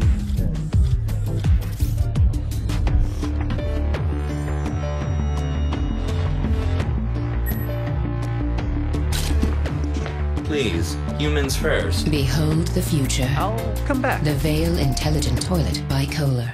Can we at least analyze customer traffic? Can we push the offer online? Legacy technology can handcuff any company, but yes is here. The new app will go live Monday. Yeah, with Hewlett-Packard Enterprise, we're transforming the way we work. With the right mix of hybrid IT, everything computes. Think there can't be a must-win game in week 2? Think again. Today's our day to prove to the world that we are who we say we are. Monday Night Football, Lions, Giants, tomorrow, 8:15 Eastern on ESPN. Are you ready? Bottom of the third here in Washington. And a 1-0 lead for the Dodgers over the Nationals as Dodger pitcher Steven Strasburg steps in. He can run into one every now and again. Hitting just a .146 on the season, but does have a couple of home runs. 3 in his career. He'll be followed by leadoff man Trey Turner and then Jason Worth.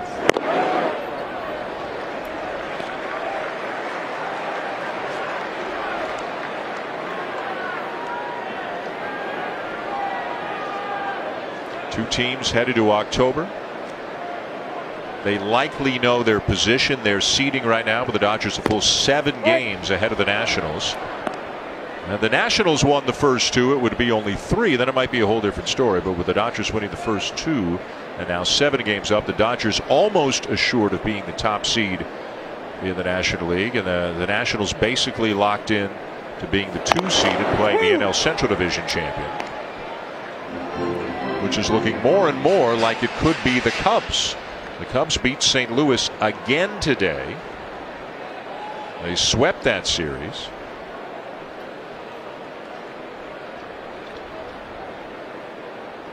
That was a statement series just because the Cardinals were lingering so much in that division.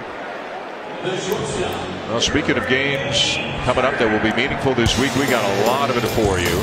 Pennant Race Baseball coming up on ESPN. Tuesday, a doubleheader, the Twins and the Yankees. What could be a preview of the American League wildcard game. Then the Indians and Angels. Angels trying to chase down the Twins. Twins and Yankees again on a Wednesday afternoon. Red Sox and Orioles. Indians and Angels Wednesday night. Cubs and Brewers Friday night. And then we'll have the Angels and the Astros 1 week from tonight. So you're going to see a lot of teams who are either heading to October or desperately trying to get there over the next 7 days. The Angels next week, and we haven't gotten a chance to see a lot of those contending AL wildcard teams, but going against the Astros by the time next weekend, I feel like that's going to be a pivotal time for them to see if they can get in. Twins won today. They trailed 5-0 early and rallied to beat the Blue Jays 13-7. The Angels lost to Texas 4-2. So at the moment, the Twins are 2 games up on the Angels for the second wild card spot. And then there's a gap. The Mariners, Rangers, Royal, etc. They've all fallen a little bit further back. It's not quite as chaotic as it was a couple of weeks ago. And the Yankees with a pretty good gap ahead of the Twins in that first wild card spot. So with 2 weeks left to go in the season, it's Minnesota in the second playoff, in the second wild card spot in the American League, and the Angels 2 games back. And the Twins would seem to figure to have the edge in the schedule. If you're looking at the Angels, who still have a tough road ahead of them as they hit the road this week. Trey Turner pops one up, 2 down. Well, some of the highlights from earlier today in the American League. Check out where this ball landed off the bat of Joey Gallo. Keep looking higher, higher. 490 feet away. Rangers beat the Angels 4-2. Toronto and Minnesota, Joe Mauer with a grand slam on an 0-2 pitch, blew it open, put the Twins up 12-5. They would go on to win 13-7. So they are now 2 games ahead of the Angels. Angels lose, Twins win. The Yankees lost, but they're still 4 games up on Minnesota. And the Yankees are 3 back of Boston. The Red Sox lost as well today in a game in which David Price pitched in relief. 2 scoreless innings for Price in relief today for Boston, looking more and more like that is the role in which he will be used in October. Well, and I think really important to get him some outings under his belt, because he could play a very valuable role, you know, much like we talk about if the Dodgers were to move Alex Wood to the bullpen. Price could be that bridge to the back end of the Red Sox bullpen, or even serve as some sort of setup man ahead of Craig Kimbrell. And he has experience there, which for the type of pitcher that David Price is, that's how he began with Tampa. Yep. 2-0 change up there from Ryu, misses outside, and it's 3-0 on Jason Worth. Worth popped up his first time up. 1-0 Dodgers as the Nationals bat at the bottom of the 3rd. 3-0 green light.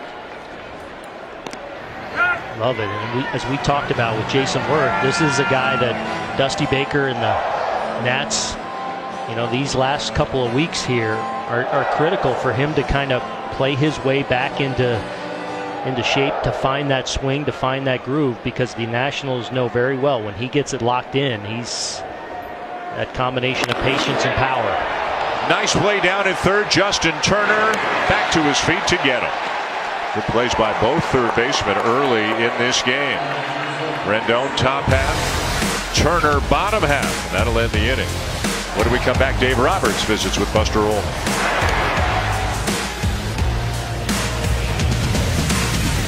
Monday Night Football. Today's our day to prove to the world that we are who we say we are. Lions, Giants, tomorrow, 8:15 Eastern on ESPN. They say you don't choose the app. The app chooses you. It can stream the games and shows that I love, and it's there whenever I need it.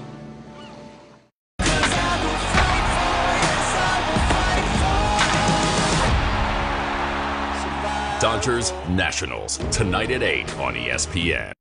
Sunday NFL Countdown, today, 10 a.m. Eastern on ESPN. What if I told you his toughest fight was outside the ring? ESPN Films presents a 30 for 30 film, Tommy, streaming exclusively on the ESPN app. Catch the MLS action Wednesday on ESPN2. It's Atlanta United versus LA Galaxy at 7 Eastern.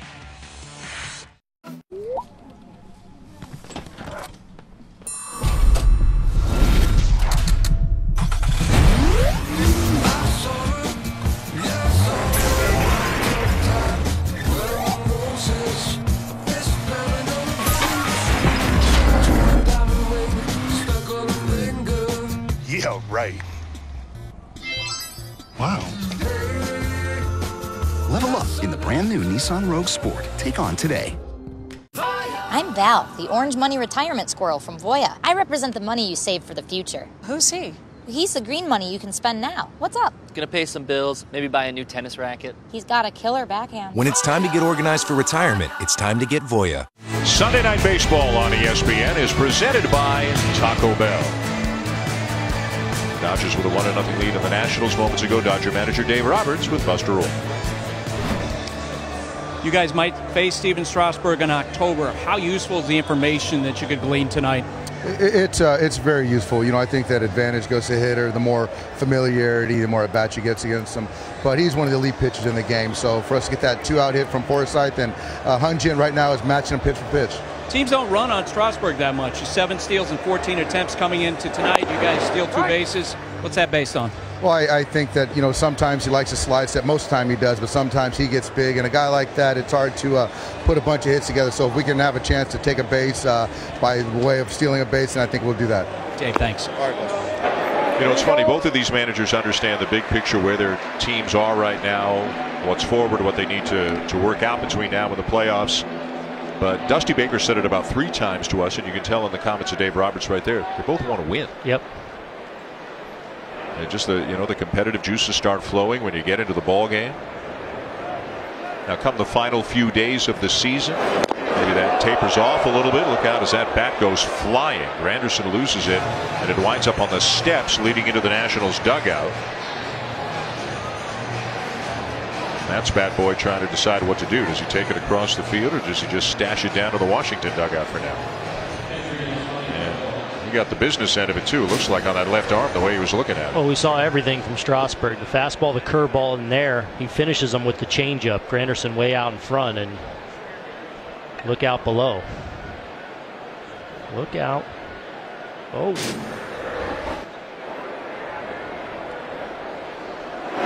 You heard Dave Roberts talking about the sidestep that Strasburg will use, and he went to that this year. Well, he does not go to the windup anymore. He will just go to that side straddle from the get-go. And you got to understand too, this is a guy that's already had a ton of success. So to come into spring training and say, I want to change something, and we see guys like Yu Darvish, more and more pitchers to eliminate movement, to simplify their path from the mound to home plate. So Strasburg this season, the first time that he debuted, just eliminating the windup altogether and going straight to that straddle position. And it's been huge. And his big reasoning was, one, to prevent injury. This is a guy who's almost been like a bubble. Like he's in a bubble of always being worried. Is he going to go down? Is he going to get hurt? Well, by eliminating a lot of your body movements and just getting straight to throwing to home plate has helped him. Well, and I think it's also simplified and made him more repeatable. So I don't think he was feeling like he was gaining more velocity or more stuff from out of the windup.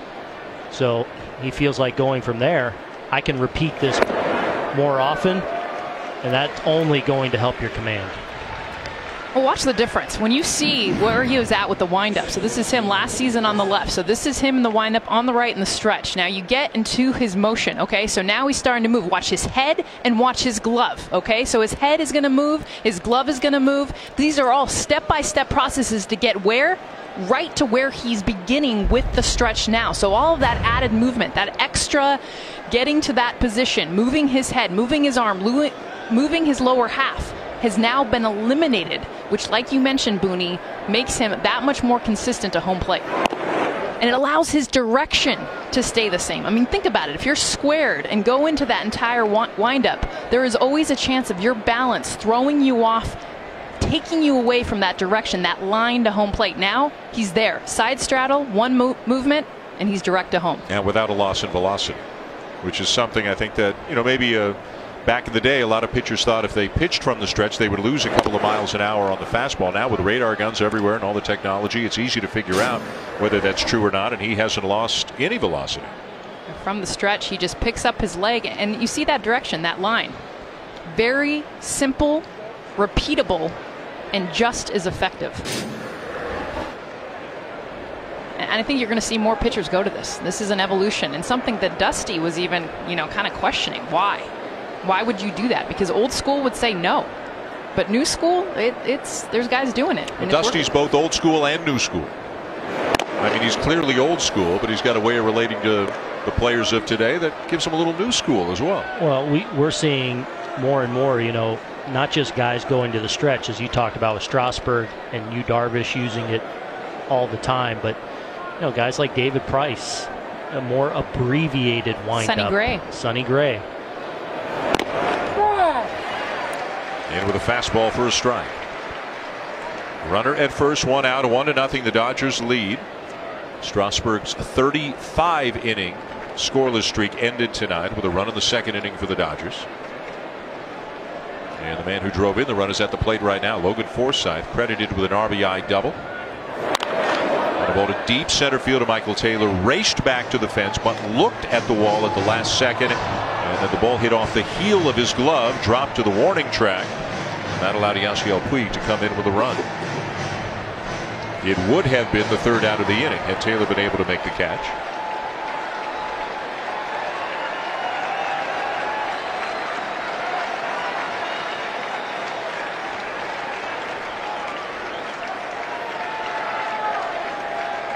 Runner goes. 3-2, swung on, hit in the air to right field. Worth going back, circling underneath it, makes the catch for the second out. And the runner Grandal back to first.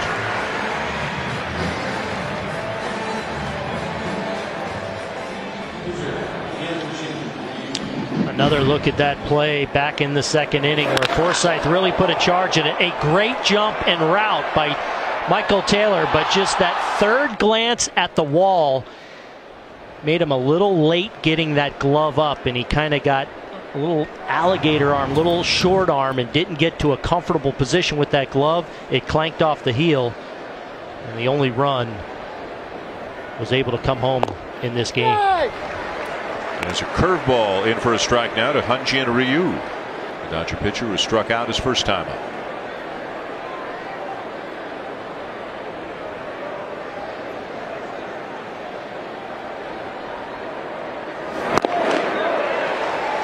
That swing from Ryu. It cracks me up because this is a guy. Both feet come off the ground. I mean, and he's someone that literally will go up there certain at bats and just be like, I'm not going to swing the bat. But right now, I mean, he sold out completely on one pitch.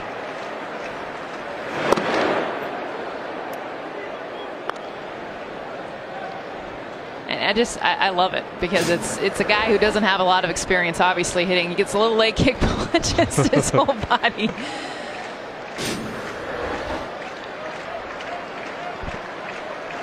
Might have bought himself that curveball now. Oh, another heater.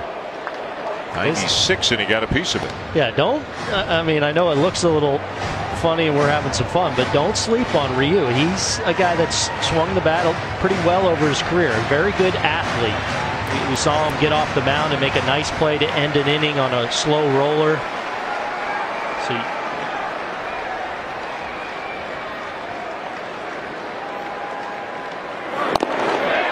Swings through the fastball to win the inning. 5 strikeouts now for Stephen Strasburg. Sharon was given a few months to live if her cancer wasn't treated. I was diagnosed with advanced non-small cell lung cancer, which I thought meant chemo. But a biomarker test showed I had high levels of PD-L1, which meant I could start with a different treatment. 1 year later, she's here with her family. A true story with Keytruda. On Keytruda, my scans started showing good news. In a clinical study, Keytruda offered patients a longer life than chemotherapy, and with high levels of PD-L1, it could be your first treatment instead of chemotherapy. Keytruda is for adults with non-small cell lung cancer that has spread, who test positive for PD-L1, and whose tumors do not have an abnormal EGFR or ALK gene. Keytruda helps your immune system fight cancer. Keytruda can cause your immune system to attack normal organs and tissues in your body and affect how they work, and may be serious and lead to death. See your doctor right away if you experience new or worsening cough, chest pain, shortness of breath, diarrhea, severe stomach pain or tenderness, nausea or vomiting, rapid heartbeat, increased hunger or thirst, constipation, dizziness or fainting, changes in urine, changes in eyesight, muscle pain or weakness, joint pain, rash, itching or flushing, as this may keep these problems from becoming more serious. These are not all the possible side effects of Keytruda. Tell your doctor about all your medical conditions, including immune system problems, or if you've had an organ transplant or lung, breathing, or liver problems. Each day now, it's a gift. Living longer is possible. It's true. Keytruda from Merck. Ask your doctor about Keytruda. Whether it's connecting one of the world's most innovative campuses or bringing Wi-Fi to 65,000 fans, businesses count on communication, and communication counts on CenturyLink. CenturyLink, your link to what's next.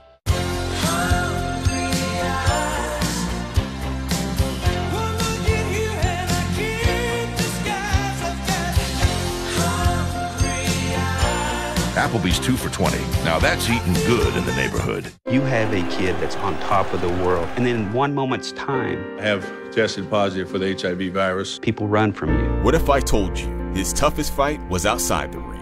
ESPN Films presents Tommy. Stream exclusively on the ESPN app. It's not that far away. This postseason on baseball, get ready for excitement, drama, and thrilling plays. The Major League Baseball postseason begins October the 3rd.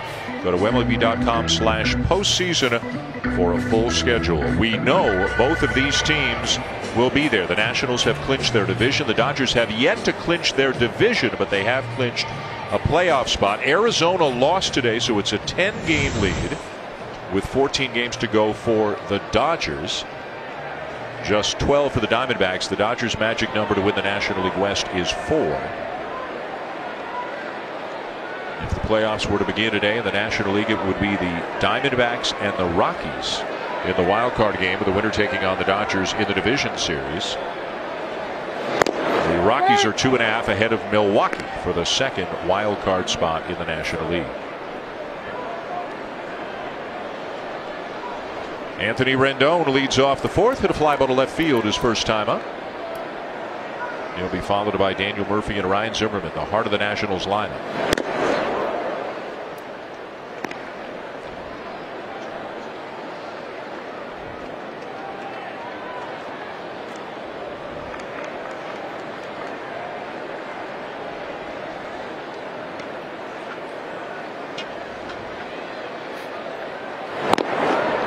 Late on that pitch.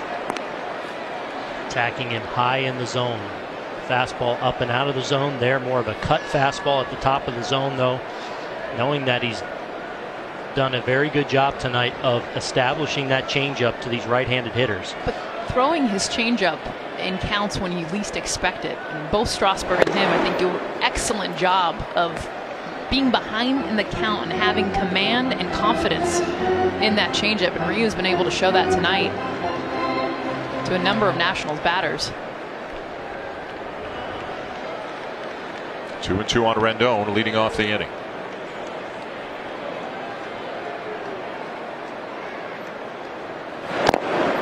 You know, as a right-handed hitter, when you go into a game facing Ryu, you know the changeup is an outstanding pitch for him. You know that that's a pitch that he has a lot of confidence in. What usually is the difference for Ryu in having a good night or not is, yes, the changeup, but if he can establish enough of a presence on the inside part of the plate and at the top of the zone with his cutter and his fastball, that makes the changeup that much more effective. And he chased that cutter down and in. Ryu gets him for the first out. Well, we talked about when Bryce Harper comes back, assuming he's back, who would bat where. Aaron, you made your suggestion as to how you think the batting order should go. Buster, you put a tweet out on the batting order. What kind of response are you getting? What's the consensus on Dusty? Not that Dusty's looking for help, but what should Dusty do with this lineup if everybody's healthy? Well, America is behind Aaron Boone with that suggestion that he had. A lot of people saying they like it. A lot of folks who like analytics are saying that they like it. So put Harper second. Put Harper second. During the course of the year, of course, Anthony Rendon has batted 6 a lot for the Nationals, and some stats analysts don't like that. Dusty's feeling is that he feels like that Rendon batting behind Ryan Zimmerman is really important. So we'll see if he restores that once Harper comes back.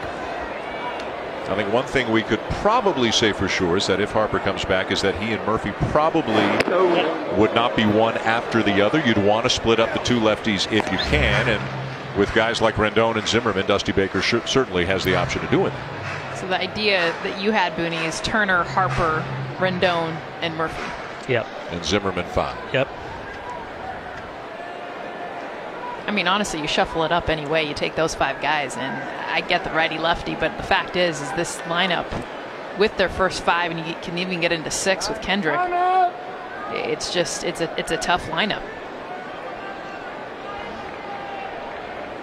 And I would put it up with anybody's is the best. Yes. When you look at 1 through 6 with Harper in it.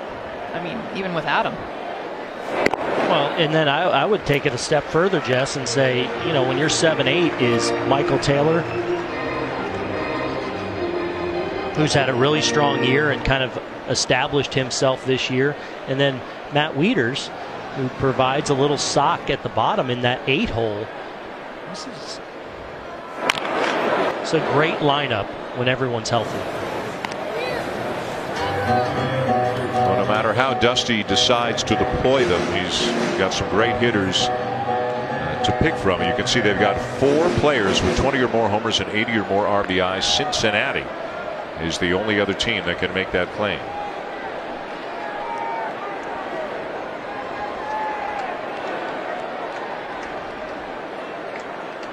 (3-1) up the middle, a base hit for Murphy.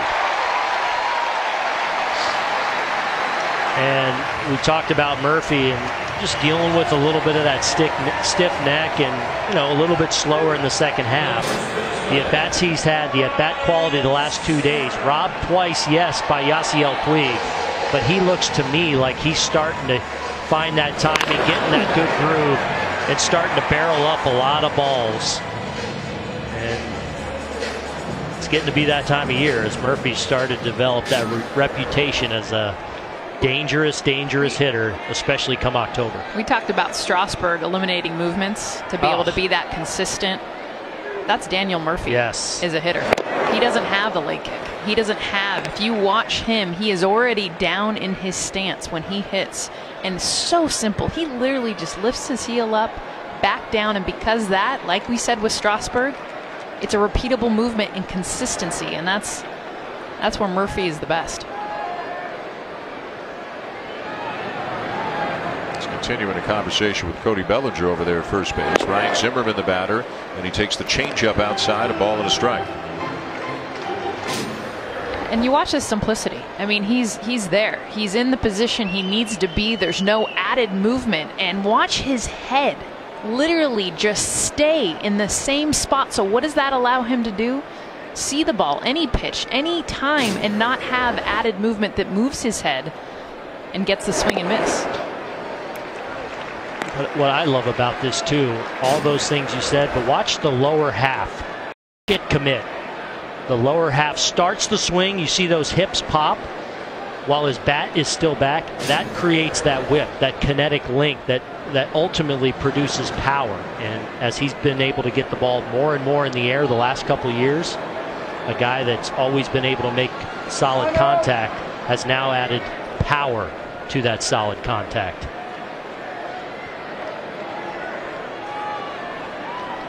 Zimmerman much healthier this year than he's been in recent years, and the numbers reflect that. You mentioned earlier 31 homers, 95 RBIs. He's hitting .299 after his base hit back in the second. Now, he did get off to an incredible start this year. He was hitting .420 at the end of April. .420 over a full month. But still putting together a great year. And with all the other injuries that they've had, he's been a huge part of this Nationals offense. 2-2 the count. And a high strike call for strike 3. Zimmerman in disbelief. I don't like this call. I know it's going to hit the K zone as a strike, but when you're talking about a fastball, it's already hard enough when it's at the top of the strike zone to be able to make contact with this pitch, but you look at where it ends up. That's a great pitch. I don't like it called for a strike because as a hitter, I don't like it. I think that, how do you hit that pitch? I don't know. I mean, you swing at it and hope to put the barrel on it, but it's at the top of the strike zone. Therefore, it's a strike. Now Kendrick with a bouncing ball. I can't disagree with you. Third out. We're coming back with it. Play nice, you two. 1-0 at the end of 4. Buster Olney, Dusty Baker when we come back.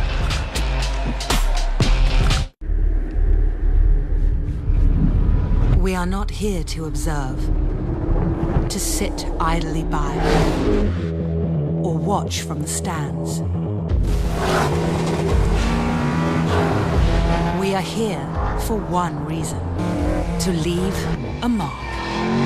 Lexus High Performance with 5-liter V8s and Sport Direct shift transmissions. Experience a shift in the natural order. Experience amazing. At Ally, we offer low rates on home loans. But if that's not enough, we offer our price match guarantee, too. And if that's not enough, we should move. Our home team will help you every step of the way. Still not enough? Smaller than I'd like. We'll help you finance your dream home. It's perfect. Oh, was this built on an ancient burial ground? Okay, then we'll have her cleanse your house of evil spirits. We'll do anything, seriously anything, to help you get your home. Ally, do it right. Since 1783, Evan Williams has proven one thing, that a good bourbon is a smooth bourbon. Many years and many barrels later, people are still reaching for the smoothness of Evan Williams. Evan Williams, seriously good bourbon. Enjoy the ride, it's starting right now. One more ride, one more race, we go all out. He got him! One more ride, one more race, we don't slow down, ain't no breaks. I'ma go off.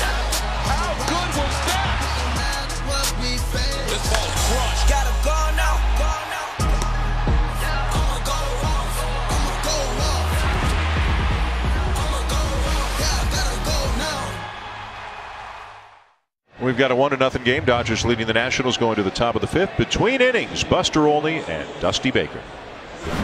Dusty, we saw Bryce Harper run on the field on Saturday, hit on the field today. What'd you see in him? How close is he? Well, you know, he's fairly close. You know, he still has some baseball activity to do, but just the fact that he's out here running, throwing, and hitting, and, you know, is a positive sign that he possibly could come back on time. Been talking about the mechanical change that Steven Strasburg made this year with his delivery. How do you think that's affected his performance? Well, I think it's affected his performance in a positive way. You know, he has a more consistent arm slot. You know, he has good tempo, and he's throwing more strikes. Dusty, thanks. So, Buster asking about Steven Strasburg, Bryce Harper, two former first overall picks, and both of whom will be huge keys to whatever success the Nationals may have in the postseason. They won their division last year and in 2014 and in 2012. And forgive me, Nationals fans, this is the painful part, but they were unable to get out of the division series in any of those 3 years. And each of them had kind of a particularly painful twist to them where you change one play here, one play there, and Washington probably goes on to advance. 3-time division champs, now 4 times including this year. So 4 division championships in the last 6 years. Is this the year where the Nationals will advance? If the playoffs were to begin today, again, they would play the Chicago Cubs in a division series. They've obviously had some great teams here. I think assuming Harper comes back and is sound physically, I think this is the best and most complete team they've had heading into the postseason. When you consider how Strasburg and Gio Gonzalez are throwing the ball behind Strasburg, what the bullpen has become in the second half, as we look at another outstanding changeup from Strasburg for another strikeout to start this inning. But this is a complete team potentially heading into the postseason as we look at Doolittle on the right there, who has definitely solidified that 9th inning for this team. It bears repeating at the top of the rotation, and you just mentioned the guys by name, Booney, but Scherzer, Strasburg, Gio Gonzalez, who's having one of the least known great seasons of any pitcher in the National League. Right now, Scherzer's second in the league in ERA. Strasburg third, and Gonzalez fourth. I was going to say, the fact that they're top 5, 2, 3, 4 in ERA in the entire league, and that's your 1, 2, 3. It obviously doesn't get any better, and I know they have the names because you do expect that, especially from Strasburg, Scherzer. And you see there, as they line up, of course, Clayton Kershaw at the top. The last time that a team had 3 pitchers finish in the top 4 in its league in ERA was 50 years ago. 1967, the Chicago White Sox. Joe Horland led the league in ERA. Gary Peters finished second. And Tommy John, yes, that Tommy John, finished 4th in the American League in ERA. But now you got Scherzer, Strasburg, and Gonzalez. 1, 2, 3, probably Tanner Roark in the 4th spot, an accomplished pitcher of his own right. And you got to believe the Nationals would go into any game in the playoffs against anybody feeling pretty good about their chances, even if they were facing a guy like Kershaw. They had Scherzer going against Kershaw, and you got stud against stud, ace against ace.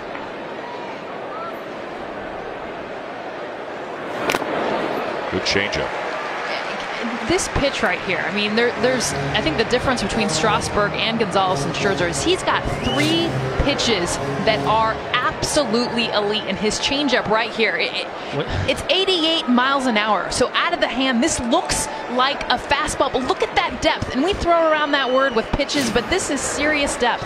when you see the swing and misses that pitch gets. It's almost like a split-fingered fastball. When he's right with it and gets that north and south action, he's been a little inconsistent with it tonight. Some side-to-side action on that pitch. But, man, what a weapon it's become.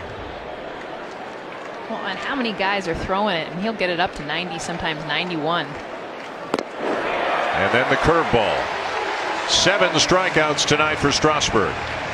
And this is what I mean by having 3 pitches that are elite, because when you talk about, Scherzer, you're going to talk about his fastball, and you're going to talk about 2. But for him, we showed the changeup. Here's the curveball.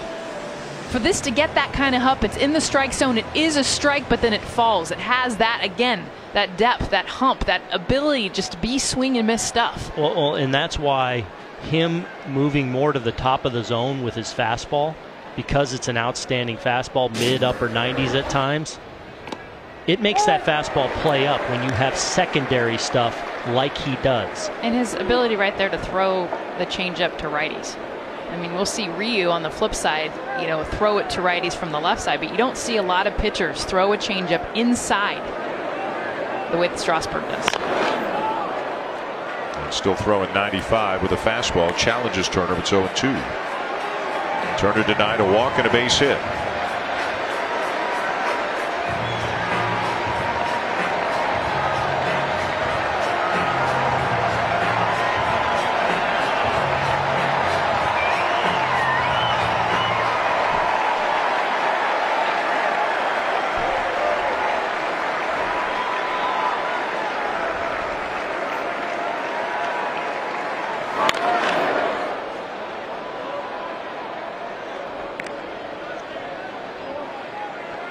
Weekdays on ESPN2 at 4 Eastern. It's Intentional Talk with Chris Rose and Kevin Millar. A 1-hour breakdown of baseball's playoff races and the hottest topics of the game. You can also see it streaming live on the ESPN app. 2 down, 2 strikes, 5th inning, 1-0 Dodgers.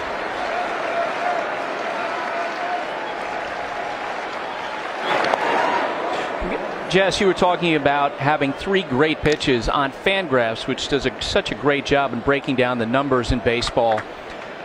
All 3 of Strasburg's primary pitches rank in the top 10 respectively for that pitch. So in other words, he's in the top 10 in terms of value with his fastball, in the top 10, number 3 overall with his curveball, in the top 10 with his changeup.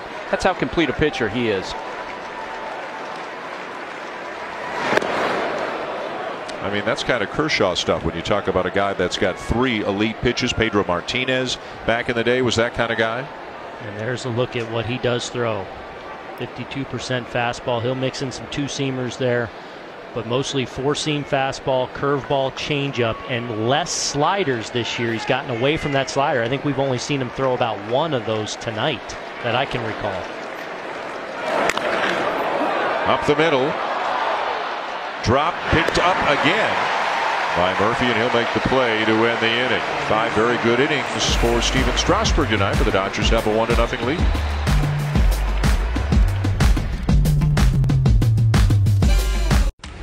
Catch the MLS action Wednesday on ESPN2. Think there can't be a must-win game in week 2? Think again. Today's our day to prove to the world that we are who we say we are. Monday Night Football, Lions, Giants, tomorrow, 8:15 Eastern on ESPN. Are you ready? What if I told you his toughest fight was outside the ring? ESPN Films presents a 30 for 30 film, Tommy, stream exclusively on the ESPN app. I'm your super popular host, Rex Ryan. Give me some dirt on Tom Brady. He eats Doritos at night before he goes to bed. That's the best you can do. You played with him for how long? No wonder he wanted to throw the ball to Wes Welker more than you. That's a crude thing to say.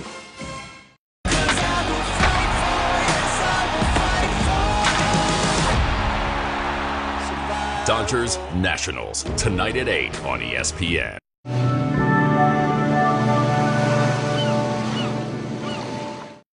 This Sunday and every Sunday. Sunday NFL Countdown. Sunday. The moment you realize you're lucky your backyard is in the back. At Lowe's, we'll help you find the lawn care products perfect for your yard so you can get back to enjoying it. Hurry into Lowe's and get a Troy-Bilt gas trimmer for only $79.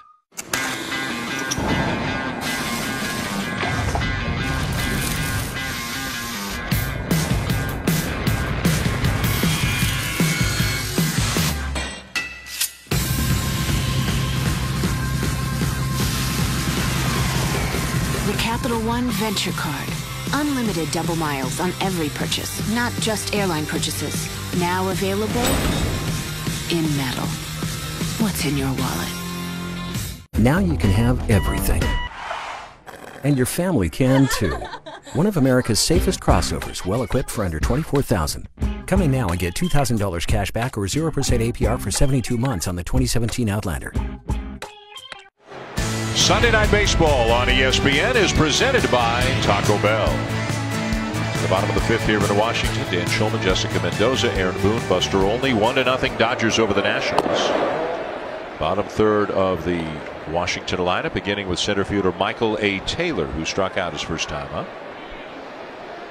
Hyun-Jin Ryu continuing to pitch well. We mentioned he's got a 2.60 ERA since the All-Star break. We talked about off the top of the show, he could theoretically over the next couple of weeks be pitching for a spot in the postseason rotation.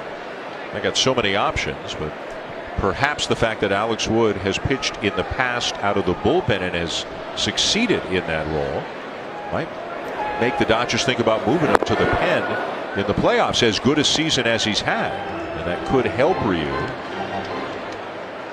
That could help Ryu if he's going to wind up in the rotation. I think one thing we know for sure, so many years in the past, guys, Clayton Kershaw has pitched on short rest in the playoffs for the Dodgers. That seems unlikely this year, given the choices they've got.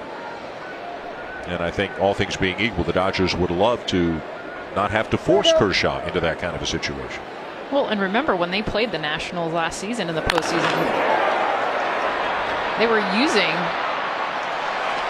you say Taylor make the grab, they were using Kershaw to close games. I mean, they were using Kenley Jansen for more than an inning. I mean, this was a team that I felt like didn't have that same confidence, not only in their starting rotation depth, but also their bullpen depth. It was much more of a, for them to win those 5 games, they had to use everybody, all hands on deck to even get to the next phase of the postseason. And one of the challenges for the Dodgers, I feel, and has kept them from getting back to that World Series, has been the setup core. That 6th, 7th, 8th inning, that bridge to Kenley Jansen. They've just haven't had the depth in their pen. I think the potential depth is down there right now, but a fair enough amount of guys. Pedro Baez there has struggled a little bit in the second half. He was the primary setup guy. They feel like they have quality, but it's working itself out, and who is going to be in those roles you look for in that 6th, 7th, 8th inning when you need to get it to Kenley Jansen? That's where a guy like Alex Wood could actually play a part.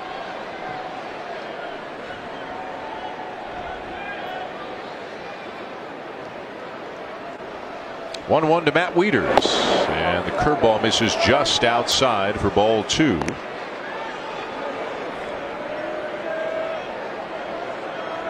Ryu's given up 3 hits, has not walked a batter. He has struck out 4 through 4 1/3.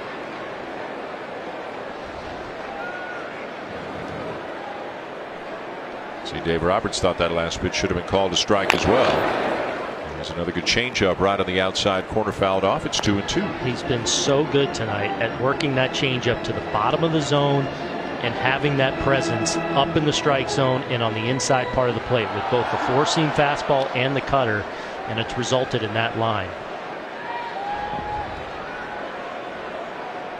And he's been unpredictable here. So you realize he can climb, he can cut, but you've got to respect the fading changeup that he has as well. Command has been excellent. You know, health has been probably the biggest issue that he's had since coming to the Dodgers. Didn't pitch at all in 2015. Made only 1 start for the Dodgers in 2016. On the DL twice briefly this year. So this is his 22nd start, 23rd appearance of the season. But when he's been out there in his time with the Dodgers, going back to 2013, he's been a good pitcher, a 3.36 lifetime ERA with the Dodgers. He really has, and you know, I always marvel every time I see him at his athleticism. You know, at first glance, he doesn't look like the most athletic guy, but it's a real simple, repeatable delivery. He usually works pretty quick. We've seen him already get off the mound and make a nice play, but that repeatable delivery makes him able to just command the ball where he wants. Comp for me, always Booney, has been David Wells. Yeah, it's a great comp. David Wells, you know, people, first thing they didn't think of was athlete, but it was a very good athlete on the mound that repeated his delivery, had outstanding command, and obviously an outstanding career. 3-2 the count on Wieters. And back to the changeup away, fouled off.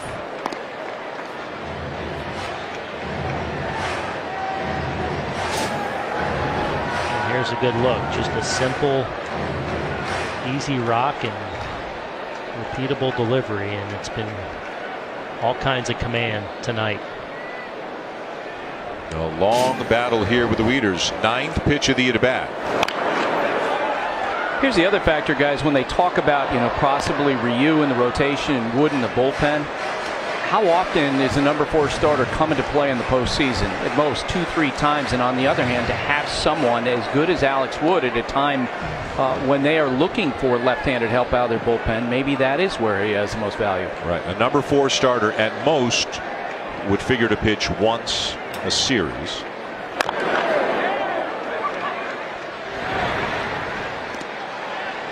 And in Ryu, we're talking about what's been a really good pitcher, as you touched on, when healthy and in a great groove right now. Pitching outstanding again.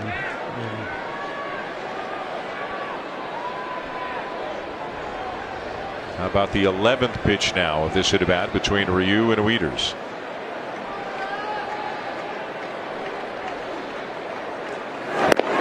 And he got him.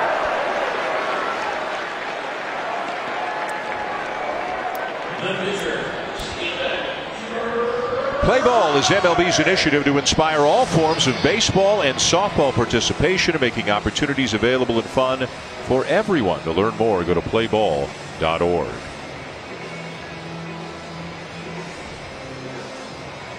And here we are, 5th inning, 1-0 Dodgers. Ryu pitching well, 84 pitches, and the bullpen is up. And this is a name to remember, Ross Stripling, who could be the guy to fill the middle innings, go more than an inning. You know, sometimes Ryu, Hill, Wood, if he's in there, they're not necessarily 7-8 inning guys, often 5-6 inning guys. And we've all seen the importance of bullpens and middle inning guys increase exponentially in recent years. If the Dodgers get to the World Series, Ross Stripling, I predict, will have an impact and be counted on to get some big outs in big spots, whether it be filling that role in the middle innings, Dan, or I could even see him in certain games at the back end of games called on in shorter roles to get big outs. I think he's going to have a big role. What do you like about him?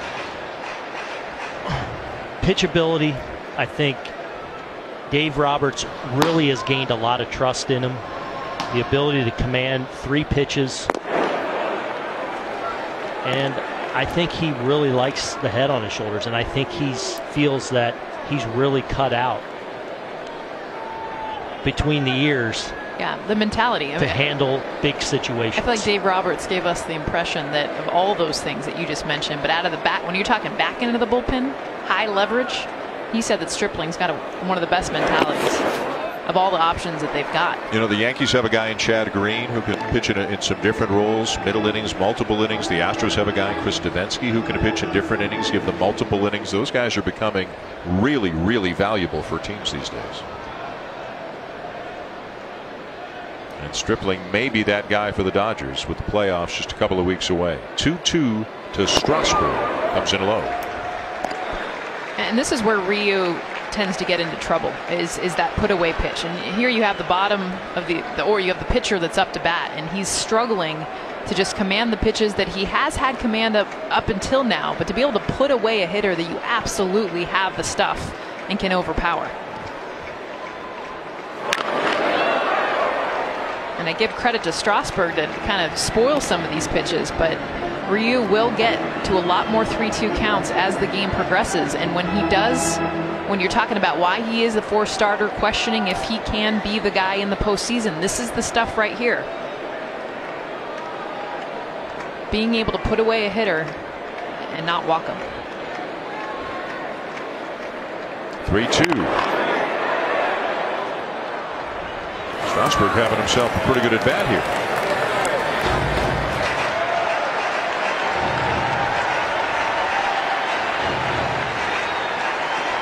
Back-to-back guys now between Wieters and now Strasburg. 19 pitches thrown by Ryu. So figure when Wieters walked up to the plate, he was at 71 pitches. And these long at bats could actually end up ending the night after this inning for Ryu. Strasburg just shortening up right now. Taking everything over the middle of the plate and late on all of it, but still able to battle. And I love the crowd.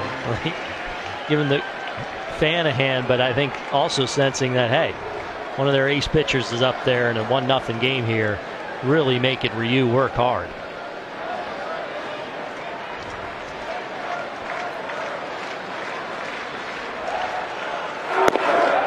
And he draws the walk. How about that?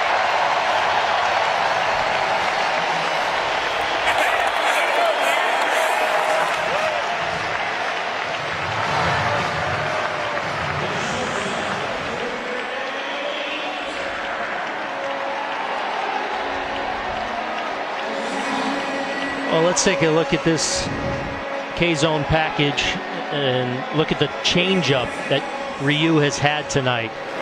Throwing it in all counts here, 3-2 counts where he just kind of fades that pitch down and away. Here on a 2-1 count, another guy up front. But what has made that changeup much more effective has been his ability to command the cut fastball and the four-seam fastball at the top of the strike zone and in on the hands. Because he's created a presence there, it speeds up the right-handed hitters enough to make that changeup all the more effective. You know, and with Stripling up, and we saw Rick Honeycutt, the longtime pitching coach for the Dodgers, on the phone checking to see if Stripling is ready. If Turner gets on, Ryu might not even be given the chance to get through 5 innings here tonight with all the pitches he's thrown this inning. Yep.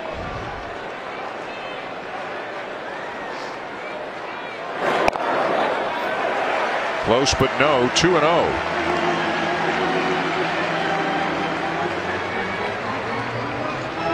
This is one of those spots where you think you just, all right, he's struggling a little bit all of a sudden right now. You sell out on a fastball, but he's done such a good job of showing you different pitches in every spot that it makes you a little more reluctant to just completely sell out on that heater. 27 pitches in accounting this inning for Ryu.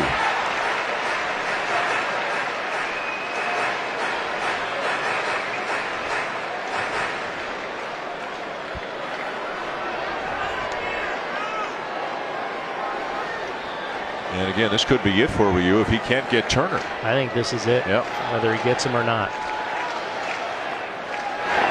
In with a strike.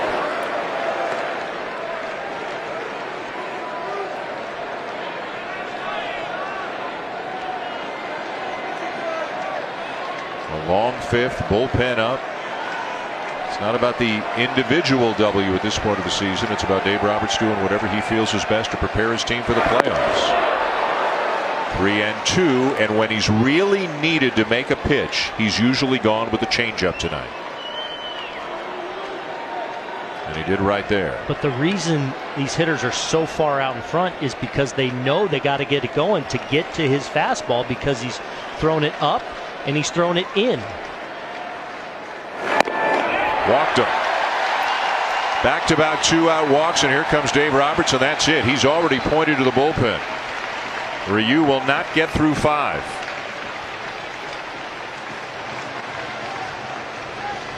Ryu coming out, Stripling coming in. So what's big man Joe Staley doing? He's celebrating a touchdown. He didn't score. The odds of a guy like Joe scoring a real touchdown are the same as 0. Worming his way out of here. For 100 years, heritage and innovation have made Gillette the #1 shave in America. Now get Gillette quality at lower prices every day. Brought to you by 1,200 workers in Boston. We're proud of giving you our best. Gillette, the best a man can get. The new Essential phone, available with the world's smallest 4K 360-degree camera. Get 50% off the new Essential phone only on Sprint. And get the best price for unlimited. Allergy congestion makes you feel trapped. Break through with Allegra D 5-in-1 Relief. It works fast, has a non-drowsy antihistamine, and a powerful decongestant. Break through allergy congestion with Allegra D.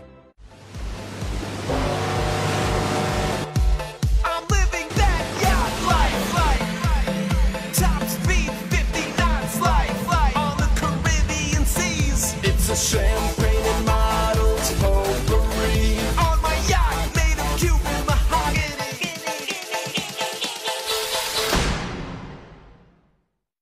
Watch this. Don't get mad. Get E-Trade and get invested. Sunday Night Baseball on ESPN, presented by Taco Bell, is brought to you by Taltz.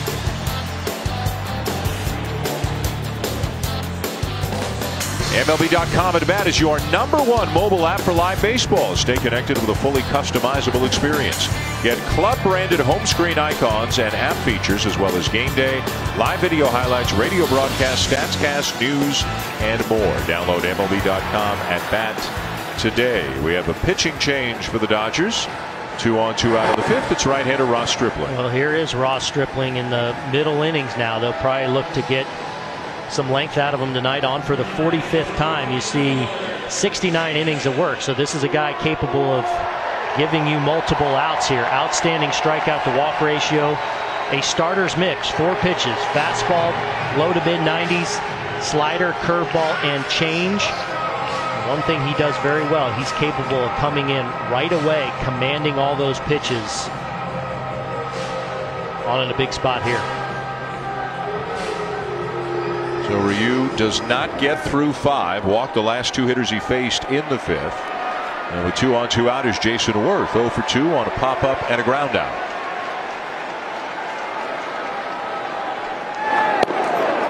Curveball for a strike. That's your 12-6 curveball right there.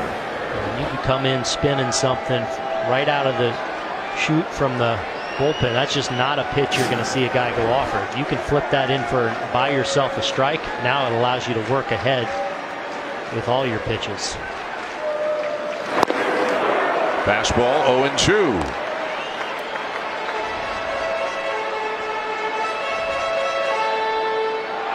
I want to make you step out and think about things for a moment.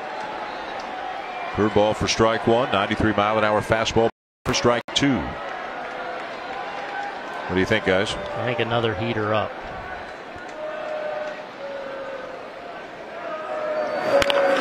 It was, and it's laced just foul down the left field line. Runners are rounding. It's being played down in the corner by Granderson, but Gary Cederstrom, the third base umpire, says foul. Well, it definitely looked foul from up here to the naked eye.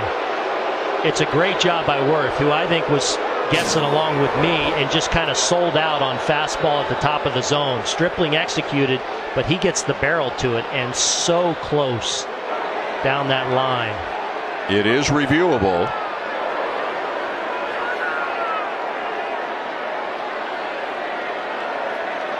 And the Nationals want to have a look. Wow.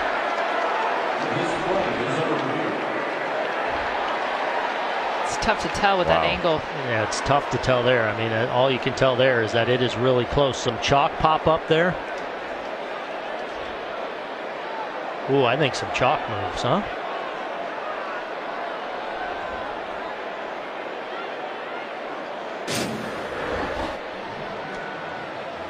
So they're on the headsets back to New York, and they will have a look. And what a huge call. Obviously this is. It's either a foul ball, or if it's a fair ball, it's a hit. At least 1 run scores. Then you're talking about placement of runners. Yep. Right, which is at the jurisdiction of the umpires, what they would do. There's a different angle. Man, it's tough to tell. But I think the only indicator would be if it's white that pops. Right. And because you definitely see something pop up. But if it's the dirt or if it's the or chalk. is that like kind of the dirt, sand underneath the grass? Right. And honestly, if we're having a hard time, do you have enough to overturn it? Yeah, exactly. Right? The call was foul, so do you have enough to overturn it? Well, I will say this. If this takes a long time, it could be a situation where they do have enough, and now they're thinking about placing runners and all the consequences of overturning it. But if they do overturn it, I would imagine they would give Worth a double. They would obviously score Strasburg. The question would be, what do you do with Turner? I mean, he who was at first scoring. base with 2 outs, and he's one of the fastest guys in I think baseball. it's going to stand. It's a foul ball. Yep. but I like the call of the Nationals to look at it just because it's so close. And if there was a look that they could get, something that could show possibly that it was fair, it's worth the look. You guys ever seen Dusty throw his toothpick on the ground like that? Yes.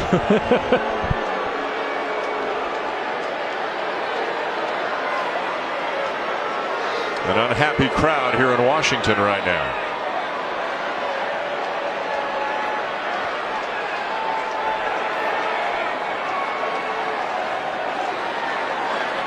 So it's 0-2 on Worth.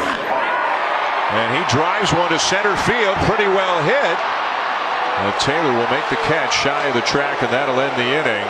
And there will be more booing here at Nationals Park as the inning comes to a close.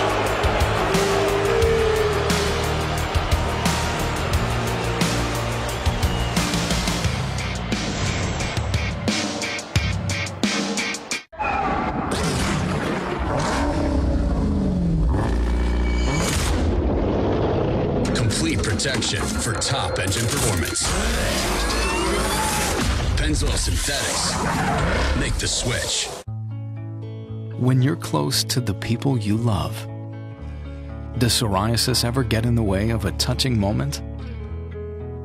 If you have moderate to severe psoriasis, you can embrace the chance of completely clear skin with Taltz. Taltz is proven to give you a chance at completely clear skin. With Taltz, up to 90% of patients had a significant improvement of their psoriasis plaques. In fact, 4 out of 10 even achieved completely clear skin. Do not use if you are allergic to Taltz. Before starting, you should be checked for tuberculosis. Taltz may increase your risk of infections and lower your ability to fight them. Tell your doctor if you are being treated for an infection or have symptoms, or if you have received a vaccine or plan to. Inflammatory bowel disease can happen with Taltz, including worsening of symptoms. Serious allergic reactions can occur.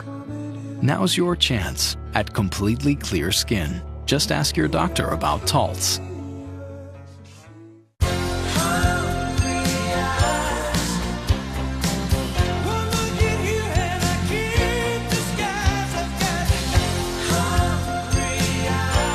Applebee's 2 for $20. Now that's eating good in the neighborhood.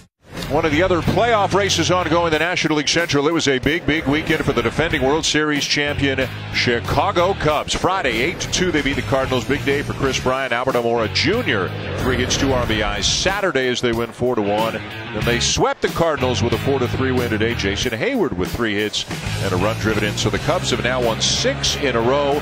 4 up on the Brewers and 6 up on the Cardinals in the National League Central. And again, it's looking more and more. If the Cubs win the Central, in all likelihood, it'll be the Cubs and the Nationals meeting in a high-powered, heavy-duty National League Division Series. You know, it's amazing. The Cubs are kind of flying a little bit under the radar. It's been such a, up and down, inconsistent year for the Cubs, but feels like everyone's talking more about, crazy enough, for as popular as the Cubs are, the defending world champions, we're talking a lot about the Nationals and what we're seeing. The Dodgers and the great year they've had.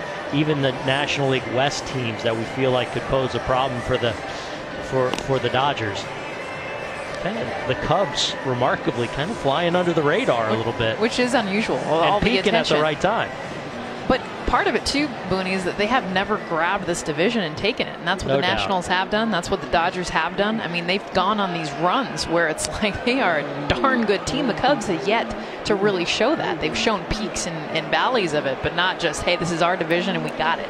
And they got some pieces coming together. Kyle Hendricks, great outing yesterday. Yep. Jake Arrieta, good second half. Yep. Cody Bellinger been better.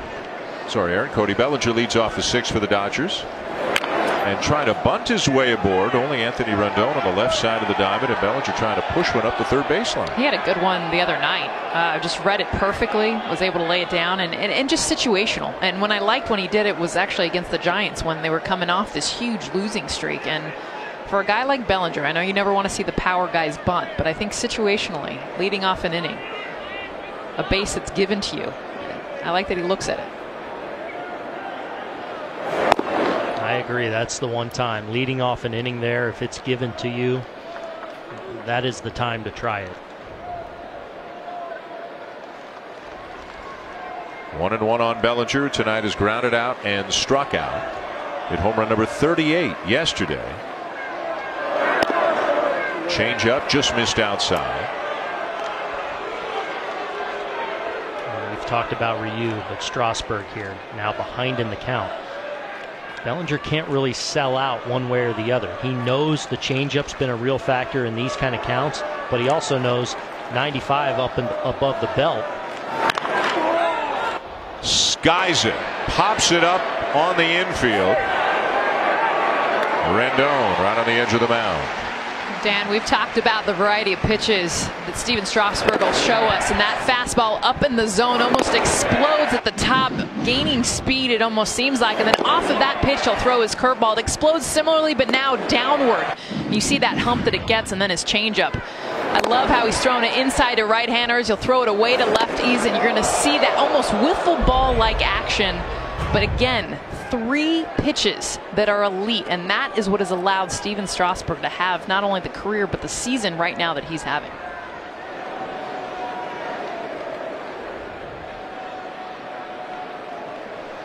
Here's Puig, 1 for 2. Sends the ball to right field. Worth. Looked like he caught it in the heel of his glove, but he hung on for the second out. This ball catches a little bit off the end of the bat. Worth does a pretty good job of reading it, getting a good break on it to turn this into a pretty routine play for him, moving to his left. I think one thing that's impressed me about Strasburg tonight, talked about that inning, the scoreless inning streak he had coming into the game. Just the 1 run allowed on a play that could have been made out in center field. But I felt like the first few innings, the Dodgers were having quality at bats against him, and he didn't have his great stuff command quite yet. But he was still kind of getting by, and as the middle innings have gotten here, he's really settled into a nice groove and started to kind of overpower this lineup the last few innings. Curtis Granderson's 0 for 2, lined out back to the mound and struck out. So for Strasburg, even with a run he's allowed tonight, he's given up now 1 run in the last 39 2/3 innings.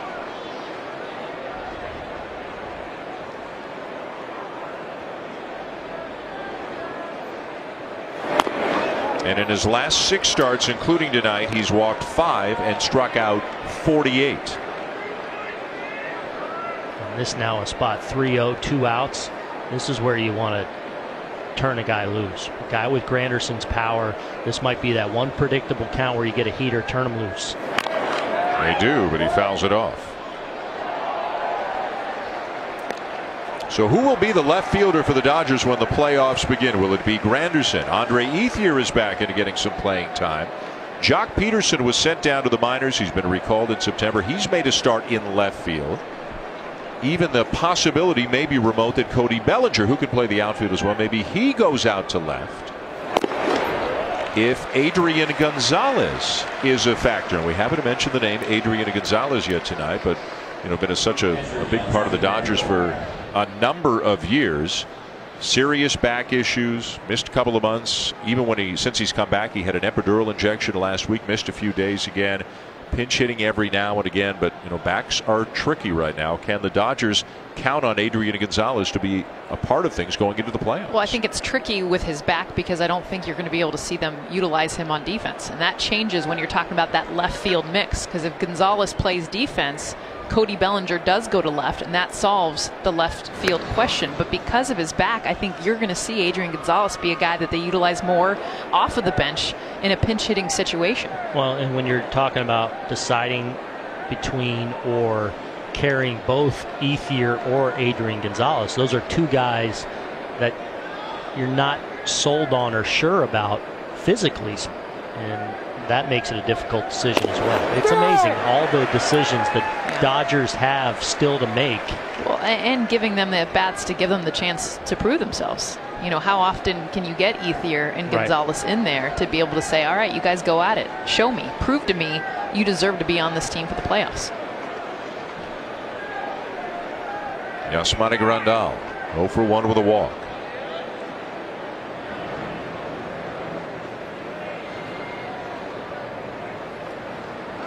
I had a conversation, guys, with Ethier before the game. He said that at the All-Star break, he was sitting and talking with his wife, Maggie, and she looked at him and said, what have we got to lose in terms of going all in physically for this stretch drive?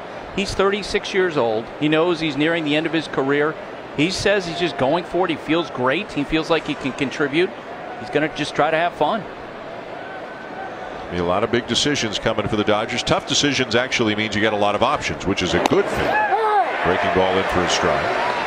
The Dodgers are carrying 39 players right now. September rosters, expanded rosters, and the Dodgers are taking that almost to the limit. They got 5 more than any other team. Be interesting to see if that continues going forward, or if the players and owners can agree on reducing that a little bit, maybe capping it or setting up a taxi squad, something that has been discussed in recent months.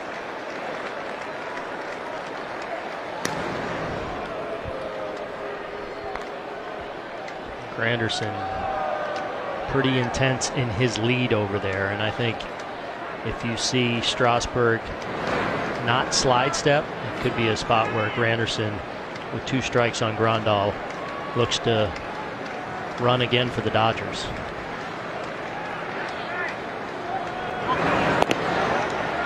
Throw down, tag, not in time. Granderson in safely. And I think they've just done a great job of saying, all right, more than having something, knowing that he likes to slide step a lot. So go out there with the idea that you're going to steal a base. If he slide steps, you shut it down. If he doesn't, he goes to that slower delivery like he did there. You just continue on with your steal, and they've had all kinds of success tonight running against Strasburg. 3 now on the evening. Turner, Puig, Granderson, all with stolen bases. You know, and we talked about it earlier, and I had said I was surprised that they were kind of letting them know that now. But the more I think about it, if you think about a pitcher and the fact that you could get a little bit in Strasburg's head that they've got something on you, I think that that's something moving forward that might have more effect than them not telling him and being able to steal on him in the postseason.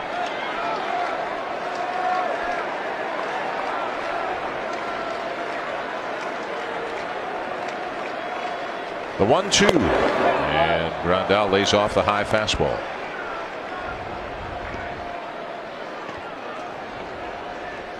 A 1-0 game. The only run of the game coming back in the second. A Logan Forsythe double to deep center off the glove of Michael A. Taylor, scoring Yasiel Puig. The Dodgers try to sweep the series and extend a winning streak to 5. Got him. Grandal felt it was outside. Strasburg rings him up with a curveball. Strikeout number 8. 3-4-5 coming up for the Nationals. Every stitch is a part of me. All these shapes and designs express our devotion to craftsmanship. I want people to feel our passion when they touch it and when they drive it. The all-new Mazda CX-5.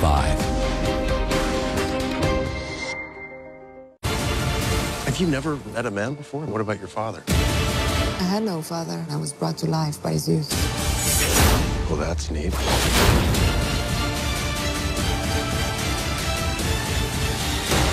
Tough luck. Who is this woman? You will soon find out. Don't miss the exclusive scene not shown in theaters. Only on digital and Blu-ray. Wonder Woman. Being the incredibly busy man that I am, I've asked Chase Sapphire Reserve card members to scout the world to find my next vacation. Elton, what are you up to? I'm having breakfast in Uganda. Uganda, be kidding me, Elton. It's a joke. James, we're gonna look for gorillas. Hang on, what? That's a real silverback gorilla. Look at it. No, don't look at it. Stay. Okay. Shh, I'm freaking out. Sapphire Reserve from Chase. Make more of what's yours. We're proud to reveal that Jim Beam Black has been awarded the world's highest rated bourbon. Their words, not ours. Make history. 20 more years of this job.